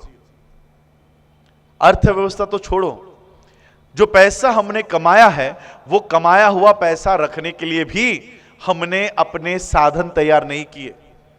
आमच्याकडे तिजोरीच नाही, पैसे ठेवायला आम्ही तिजोरीच तैयार केली नहीं। ये लॉकडाउन से लेकर आज तक, लॉकडाउन में तो 2020 तक हम लोग घर के अंदर ही थे, 21-22 में। और जब मैं ये पढ़ रहा था तब मैंने देखा कि 1923 से 2023 में 100 साल पूरे होंगे प्रॉब्लम ऑफ रुपी को। प्रॉब्लम ऑफ रुपी को हमारे लोगों ने प्रॉब्लम ऑफ रुपी के शतक का महोत्सव लिया। और लिटरली जिस तरह से आज भारत का संविधान का किताब यहां पर बनाया है, वैसे प्रॉब्लम ऑफ रुपी को बनाया और उस पे माला चढ़ा रहे थे, उस पे फूल डाल रहे थे, उसको मोमबत्ती अगरबत्ती लगा रहे थे, उसकी एफिगी को। अब ये किताब, जैसे ये किताब पूजा करने के लिए है या खोलकर पढ़ने के लिए है? बाबा साहब ने ये प्रॉब्लम ऑफ रुपी पूजा करने के लिए लिख के गए हैं। उस पे ब्राह्मण्स काम कर रहा है। और मैं हवा में बात नहीं कर रहा हूं। आपके नागपुर में सारस्वत बैंक का नाम कभी सुना है आपने? सारस्वत बैंक कौन होते पता है? ये ब्राह्मणों का एक छोटा सा सेक्ट है। ब्राह्मण 3.5% अगर है तो सारस्वत ब्राह्मण 1% भी नहीं है। गूगल कर लेना, विकिपीडिया पढ़ लेना सारस्वत बैंक का। आज इस देश में 1% के लोग इकट्ठा हुए, उन्होंने आज से 100 साल पहले सारस्वत बैंक का कोऑपरेटिव एक्ट का इस्तेमाल करते हुए यह बैंक का रजिस्ट्रेशन किया। आज वो बैंक 58 कंट्रीज में काम कर रही है। कितने परसेंटेज लोग? 1% लोग। हम 22% है। हमारी एक भी बैंक नहीं है। और इसलिए तब मैंने डिसाइड किया कि हम जितने भी कार्यकर्ता है, जितने भी लोग हैं, छोटे छोटे मीटिंगों में जाएंगे, लोगों को ये जाकर बताएंगे, और जो भी काम, जो भी आवश्यकता इस बैंक को निर्माण करने की लगेगी वो सारी हम पूर्तता करेंगे। और आज 2023, आज तो 24 शुरू हो गया है, 2023 के ही शुरुआत में हमने 1.5 करोड़ रुपए इकट्ठा करके भारत सरकार के कोऑपरेटिव डिपार्टमेंट में दिया और doctor Bhimrao Ramji Ambedkar multi state cooperative bank की मान्यता हासिल की, रजिस्ट्रेशन प्राप्त किया। करने वाला हूं नहीं बोला हूं, किया। अब यह बैंक कागज के ऊपर है, हमारे पास मान्यता है। अब मुझे नागपुर में आना है तो यहां की ब्राह्मणिकल बैंकिंग सिस्टम क्या कहती है? नहीं, तुम्हारी बैंक यहां आ गई तो तुम्हारे लोग तो सारे पैसे विड्रॉ कर लेंगे और इस बैंक में रखेंगे, तो हम आपको यहां आने ही नहीं देंगे। तो नागपुर में अगर मुझे आना है तो यहां के रजिस्ट्रार की कंडीशन है कि मुझे 4000 लोग तुम्हारे बैंक के शेयर लेने वाले रेडी है, ऐसे मुझे पहले बताओ, उनकी सूची दो, तभी मैं आपके बैंक को यहां पर मान्यता दूंगा। कितने लोग? 4000 लोग। कितने रुपए का शेयर है? मैं शेयर कर रहा हूं, डोनेशन नहीं। जैसे अभी हमारे यहां पर सर बैठे थे, 10,000 रुपए बुद्धिस्ट सोसाइटी को दिए, वो डोनेशन चला गया। 2500 रुपए का भाग शेयर, ये खरीदो। 4000 लोगों की लिस्ट मुझे यहां पर दो। ये बैंक मैं आपको नागपुर डिस्ट्रिक्ट के लिए देता हूं और मैं 5 साल में इस बैंक को state Bank of India, central bank of India, ये राष्ट्रीयकृत बैंक है, इनके बगल में डॉक्टर भीमराव रामजी अंबेडकर बैंकों को खड़ा करके दिखाता हूं। राजनीति अब शुरू होगी, नारे दिए जाएंगे, वोट हमारा, राज तुम्हारा, नहीं चलेगा। यही नारे हम बचपन से सुनते सुनते बड़े हुए हैं। वो सही भी है। अगर वोट हमारा है तो हमारे वोट पे हमारा व्यक्ति हम पे राज करना चाहिए, तू क्यों करेगा? ये नारा राजनीति के लिए सही भी है। तो अगर ये नारा हम राजनीति के लिए दे सकते हैं तो ये नारा हम अर्थव्यवस्था के लिए क्यों नहीं दे सकते? इसलिए एक नारा मैंने इसको थोड़ा सा चेंज किया है। जिस तरह से राजनीति में वोट हमारा, राज तुम्हारा नहीं चलता, उसी तरह से अर्थनीति में, अर्थशास्त्र में, इकोनॉमी के लिए नोट हमारा, बैंक तुम्हारा नहीं चलेगा। अगर नोट हमारा है तो बैंक भी हमारी होगी, बैंक भी हमारी होगी। आज जो अडानी अंबानी हमारे पैसों पे उनकी व्यवस्था खड़ी कर रहे हैं, क्यों? क्योंकि हमने अपनी बैंक खड़ी नहीं की। यही बैंक हम खड़ी करके पूरे भारत के हर डिस्ट्रिक्ट में, हर स्टेट में इसको लेकर जाएंगे। और एक समय ऐसा आएगा कि जो एसबीआई 35,60,000 करोड़ रुपया ये अडानी अंबानी को उठाकर दे रही है, ये सारी बैंकें खाली हो जाएंगी और सभी पैसे ये हमारे भीमराव रामजी अंबेडकर बैंक में होंगी। ये तो सिर्फ शाखाएं बनेंगी, ब्रांचेस होंगी। इसके ऊपर नियंत्रण करने के लिए हम आरबीआई को नहीं सौंपेंगे। इसके ऊपर नियंत्रण के लिए अगर बाबा साहब अंबेडकर जी के प्रॉब्लम ऑफ रुपी के ऊपर रिजर्व बैंक ऑफ इंडिया बन सकता है तो उसी ग्रंथ का अध्ययन करके उसी ग्रंथ के ऊपर बुद्धिस्ट बैंक ऑफ इंडिया भी बन सकती है। यह मैं आपको सिद्ध करके दिखाऊंगा। इन सारी बैंकों को यह बुद्धिस्ट बैंक ऑफ इंडिया इस भारत में गवर्न करने का काम करेगी। इस तरह का नियोजन हमने अर्थव्यवस्था के लिए किया हुआ। हमारे शायद कुछ लोग वहां पर शेयर्स लेकर बैठे हुए होंगे, राहुल जी यहां पर है, उनसे ये शेयर्स प्राप्त कर लेना। कुछ दिनों में हमारी वेबसाइट भी इसमें तैयार होगी, ऑनलाइन स्कैन्स वहां पर क्यूआर कोड्स देकर रखे हुए हैं, हमारे कुछ नंबर्स, हाँ, और एक सॉफ्टवेयर हमने तैयार किया है व्हाट्सएप के ऊपर, सिर्फ जय भीम करके आप उस पे सेंड कर दीजिएगा। अगर आपके हाथों में मोबाइल है तो ये नंबर नोट कर लीजिएगा, एकदम सोपा नंबर घेतलेला आहे, 885588, ये 3 सीक्वेंस याद रखो, 885588 1956 1956, जहां से बाबा साहब अंबेडकर जी का ये कारवा रुका हुआ है, वहीं से ये कारवा हम आगे लेकर जाएंगे। और इसलिए 1956 से 2023 तक का जो बैकलॉग इस समाज में तैयार हुआ है, वो बैकलॉग भरने का काम हम कर रहे हैं। इसलिए ये नंबर याद रखिएगा, 885588 1956, इस पे व्हाट्सएप कर दीजिएगा, जय भीम लिख दीजिएगा। आपको अगर बुद्धिस्ट सोसाइटी ऑफ इंडिया का मेंबर बनना है तो वहां पर ऑप्शन है, अगर आपको बैंक का मेंबर शेयर होल्डर बनना है तो वहां पर ऑप्शन है। तो ये व्हाट्सएप 885588 1956, मराठीमध्ये काय म्हणणार याला, 88 55 88 1956। तो ये बैंकिंग को लेकर है। मैंने एजुकेशन को लेकर कहा, बैंकिंग को लेकर कहा।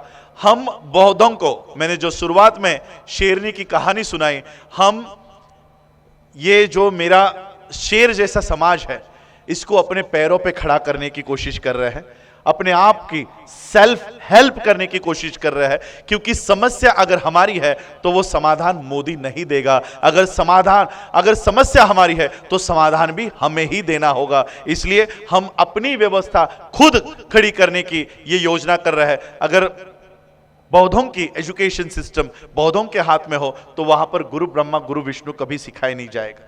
और इसलिए आज हम ये काम कर रहे हैं, बुद्धिस्ट एजुकेशन, बुद्धिस्ट इकोनॉमी, इस तरह से ये सारा काम हम कर रहे हैं। 25 साल आज से लेकर 25 साल का टेन्यूअर, कालावधि माझ्या हातात आहे। आज का प्रधानमंत्री हर मंदिर में जाकर मंदिरों की पूजा क्यों कर रहा है, ब्राह्मणों के पैर क्यों पड़ रहा है, शंकराचार्यों के पैर क्यों पड़ रहा है? क्योंकि आज व्यवस्था उनके हाथों में है। उनके वोट्स लेने के लिए इस देश का प्रधानमंत्री इन ब्राह्मणिकल सिस्टम को नतमस्तक हो रहा है। 25 साल का टेन्योर लेकर चल रहा हूं। 5 साल में ये कोऑपरेटिव बैंक को हम नेशनलाइज बैंक में तैयार करेंगे और नेशनलाइज बैंक से हम मल्टीनेशनल में जाने का काम करेंगे। ये 5 साल का टेन्योर है।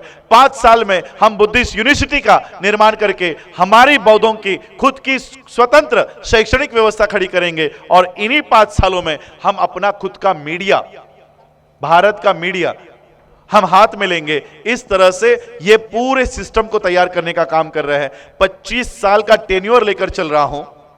इन 25 सालों में मैं इस बुद्धिस्ट कम्युनिटी को इतना मजबूत और ताकतवान बनाकर जाऊंगा कि आने वाला कोई भी प्रधानमंत्री पद का उम्मीदवार हो, वो बौद्ध भिक्खुओं के और बौद्ध भिक्खुनियों के पैर पड़े बगैर वो प्रचार में नहीं उतरेगा। इतना ताकतवान आर्थिक और सामाजिक और शैक्षणिक माध्यम से मैं इस समाज को करने का कॉन्सेप्ट लेकर चल रहा हूं, मिशन लेकर चल रहा हूं। इसमें आप लोग मुझे साथ दीजिएगा, सहयोग दीजिएगा, इतनी अपेक्षा मैं आप लोगों से करूंगा।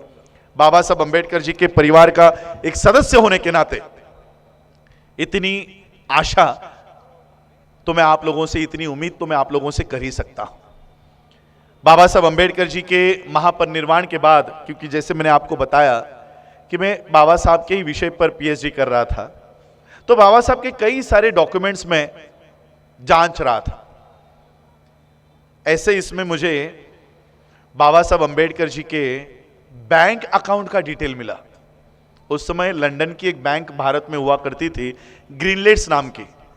इस ग्रीनलेट्स नाम के बैंक में बाबा साहब अंबेडकर जी का खाता था। बाबा साहब अंबेडकर जी के महापरिनिर्वाण के बाद उनके खाते में कितने पैसे थे पता है?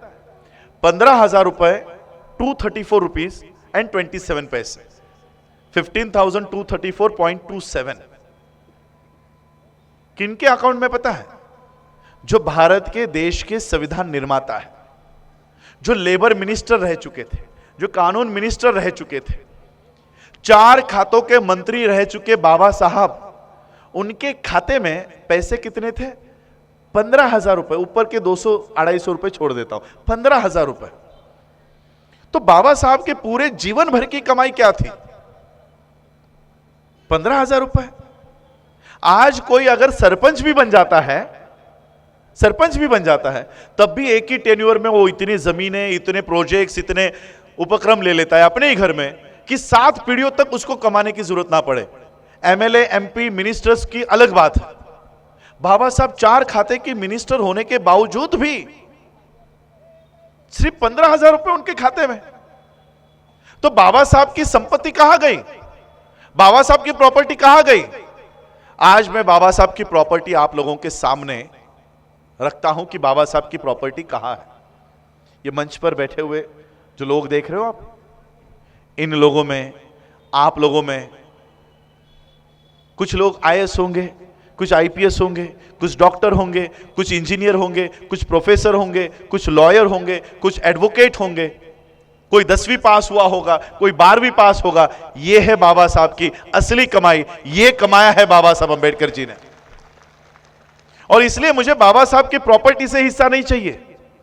मुझे यह जो प्रॉपर्टी बाबा साहब ने कमाई है, मुझे इस प्रॉपर्टी से अपना हिस्सा चाहिए।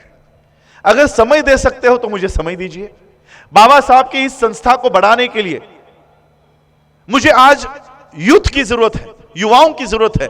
आज बुद्धिस्ट सोसाइटी ऑफ इंडिया जिस तरह से आज भिक्कुनी सुनीति जी बात कर रहे थे कि क्या बुद्धिस्ट सोसाइटी ये काम करेगी, आज ये संस्था, इसका इमेज क्या है पता है आपको? लोगों के सामने क्यों बनते जी के मन में संदेह है?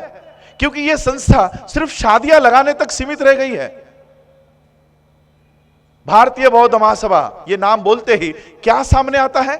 शादी लगाने वाली संस्था, नामकरण करने वाली संस्था, गृह प्रवेश करवाने वाली संस्था। क्या इसलिए बाबा साहब ने यह संस्था खोली थी? क्या इसलिए बाबा साहब ने हमें अंतरराष्ट्रीय बौद्ध देशों से जोड़ रखा है कि आप यहां पर शादियां लगाओ? मुझे यह संस्था बाबा साहब के विजन पर, बाबा साहब के एम्स एंड ऑब्जेक्टिव्स पर, बाबा साहब के उद्देश्य पर चलाने वाले लोगों की जरूरत है। क्या आप लोगों में से बाबा साहब के उद्देश्यों को पूरा करने के लिए क्या 4 राजरत्न तैयार नहीं हो सकते, जो अपेक्षा बाबा साहब ने उस राजरत्न से तैयार की थी? इसी व्हाट्सएप नंबर पे कार्यकर्ता पदाधिकारी बनने के लिए भी ऑप्शन है। जो इस संस्था को बढ़ाना चाहता है, आगे लाना चाहता है, वो लोग इस संस्था में आओ। हम लोग यहां पर लड़ रहे हैं, मैं अध्यक्ष का तू अध्यक्ष, इसको डिवाइड करके रखा हुआ है। चंद्रबोधी पाटिल है या भीमराव अंबेडकर है या राजरत्न अंबेडकर है? कौन है इस संस्था का अध्यक्ष? और इसलिए आज मैं इस सारे फ्रैक्शंस को खत्म करके मैं आप लोगों को कहना चाहता हूं कि फाउंडर डॉक्टर बी.आर. अंबेडकर, इस बैनर के नीचे खड़े हो जाओ। और जिस माध्यम से बाबा साहब ने हमें वर्ल्ड से जोड़ रखा है, विश्व से जोड़ रखा है, मैं आज वहां पर जाने की कोशिश कर रहा हूं, वहां पर संघर्ष कर रहा हूं। वहां पर भी यहां से लोग भेजे जा रहे हैं, वहां पर उपाध्यक्ष बना रहे हैं। वर्ल्ड फेलोशिप ऑफ बुद्धिस्ट 1950 में बाबा साहब गए थे, 1954 में बाबा साहब गए थे।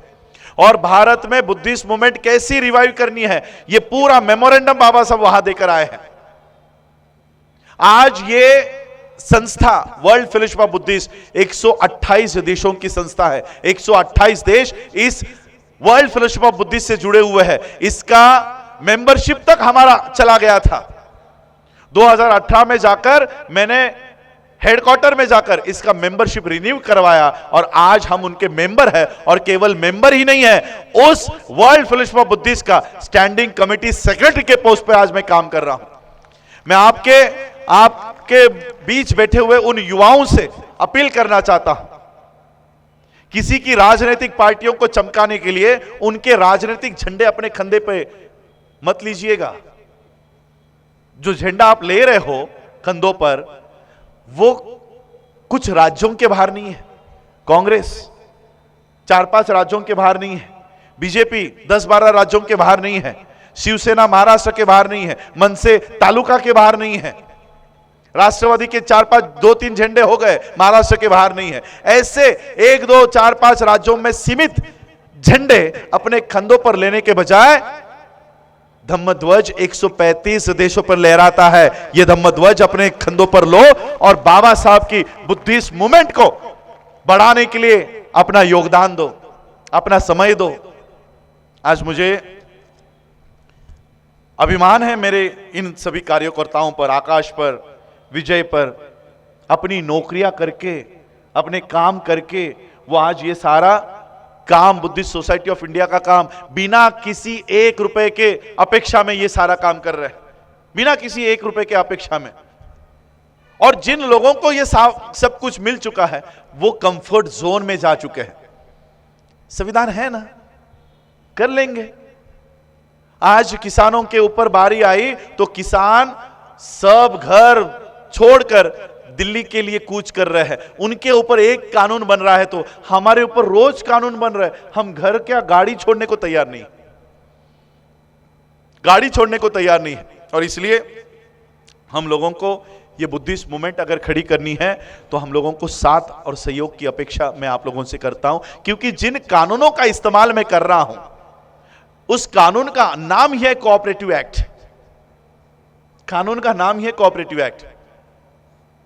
मैं अपनी ओर से 25 लाख रुपए इस बैंक में नहीं लगा सकता।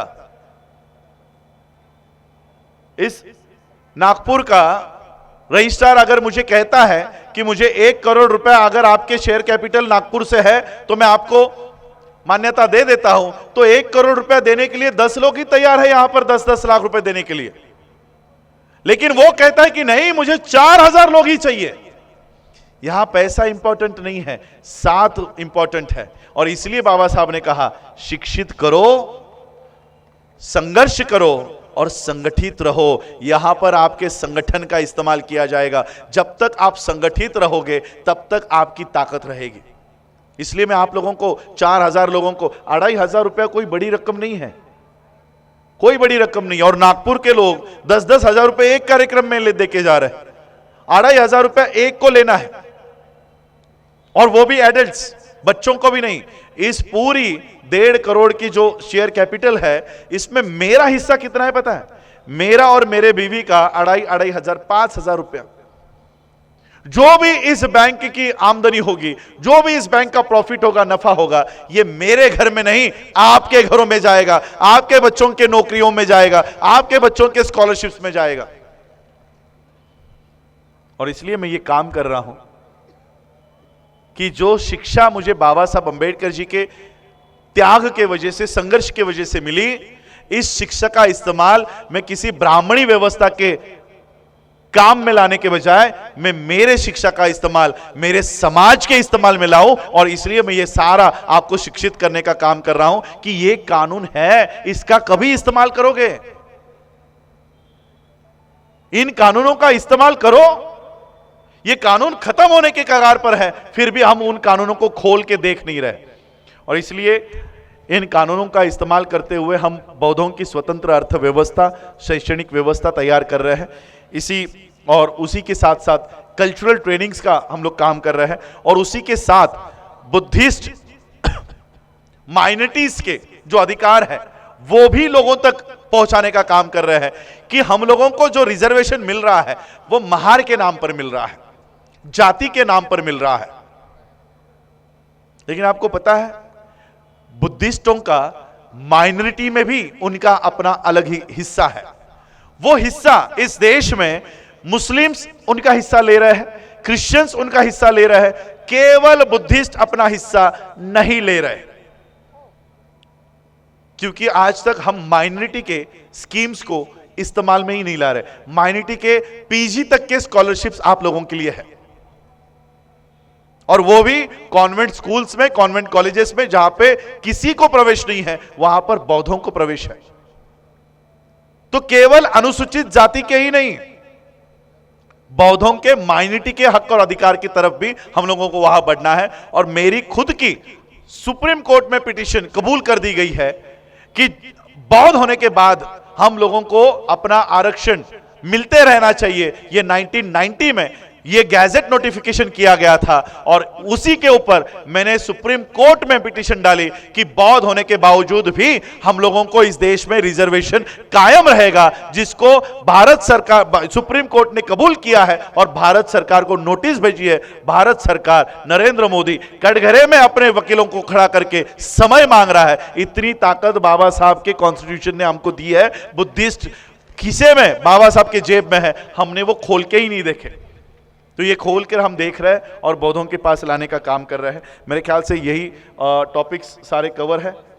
तो कल्चरल रिवॉल्यूशन जो हम लोग विहारों के माध्यम से कर रहे हैं, मैं आप लोगों को कहना चाहूँगा कि जो सिलेबस हम लोगों ने तैयार किए हैं उसके लिए, पढ़ाने के लिए टीचर्स जो आप लोगों में बैठे हुए हैं, इच्छुक लोग हैं कि नहीं मैं अपने विहार में जाकर ये पढ़ाना चाहता हूं, मैं अपने गली में जाकर ये पढ़ाना चाहता हूं, तो भंते जी से आप लोग संपर्क कर सकते हैं, राहुल जी से संपर्क कर सकते हैं। टीचर्स ट्रेनिंग के लिए भी आप लोग आइएगा। और उसी के साथ साथ अगर हमारे स्कूल्स नहीं बन रहे, कॉलेजेस नहीं बन रहे, तो आपके विहार हमें दीजिएगा ताकि हम अपने बच्चों को वहां से ये कल्चरल ट्रेनिंग का प्रोग्राम्स वहां पर दे सके। बुद्धिस्ट बैंक की हम लोग यहाँ पर तैयारी कर रहे हैं। वो बुद्धिस्ट बैंक का निर्माण करने के लिए मुझे नागपुर से 4000 शेयर होल्डर्स 2500 रुपये देने वाले और 100 रुपया रजिस्ट्रेशन फी जो आपका रजिस्ट्रार लेगा और 10 रुपया फॉर्म की फी जो गवर्नमेंट ऑफ इंडिया लेगी, ऐसे 2610 रुपये का एक शेयर लेने वाले ऐसे 4000 लोग मुझे इस डिस्ट्रिक्ट में लगेंगे ताकि मैं ये बैंक पूरे भारत में तैयार कर सकूं। और एक समय ऐसा आएगा कि सारी इकोनॉमी हमारे हाथों में होगी। जैनों के बाद, जैनों के, सिंधियों के साथ साथ बुद्धिस्टों की भी इकोनॉमी होगी। ऐसी मूवमेंट हम लोग लेकर चल रहे हैं। इसी को हमने, ये पूरे मूवमेंट को नाम दिया है education, economy, media, culture, Buddhist society. इसको पूरे मूवमेंट को हमने नाम दिया है प्रबुद्ध भारत मिशन। इस प्रबुद्ध भारत मिशन को सफल करने के लिए आप लोग साथ दोगे, सहयोग करोगे, ऐसी आशा और विश्वास आप लोगों से व्यक्त करता हूं। आज नागपुर डिवीजन ने, नागपुर यूनिट ने आज ये कार्यक्रम आयोजित किया। इसके लिए मैं आप सभी लोगों का, नागपुर यूनिट का आभार व्यक्त करता हूं। और देखिए, एक रिवॉल्यूशन हम लोगों ने मंच से ही आप लोगों को दिखेगा। दरअसल किसी का इन्होंने नाम इस्तेमाल नहीं किया। अध्यक्ष कोण, उपाध्यक्ष कोण, कुणाचं नेतृत्वात होतंय, कुणाचं हे होतं, किसी का नाम इन्होंने पैम्पलेट पे नहीं छापा, किसी का नाम स्टेज पे, सिर्फ मेरा ही फोटो रखा है। मैंने कहा मेरा भी फोटो रखने की जरूरत नहीं थी। हम लोग ये काम किसी के नाम को चमकाने के लिए नहीं कर रहे हैं, किसी की लीडरशिप को खड़ी करने के लिए नहीं कर रहे। हम ये काम केवल प्रबुद्ध मिशन, प्रबुद्ध भारत मिशन और बाबा साहब की बुद्धिस्ट मिशन को खड़ा करने के लिए कर रहे हैं। जो लोग इस काम को बढ़ाना चाहते हैं उन लोगों का मैं आमंत्रण देता हूं कि आओ और बाबा साहब के इस मिशन को आगे बढ़ाने का काम करो। आप लोगों ने मुझे सुना, उसके लिए बहुत बहुत आभार, धन्यवाद। जय भीम, नमो बुद्धाय।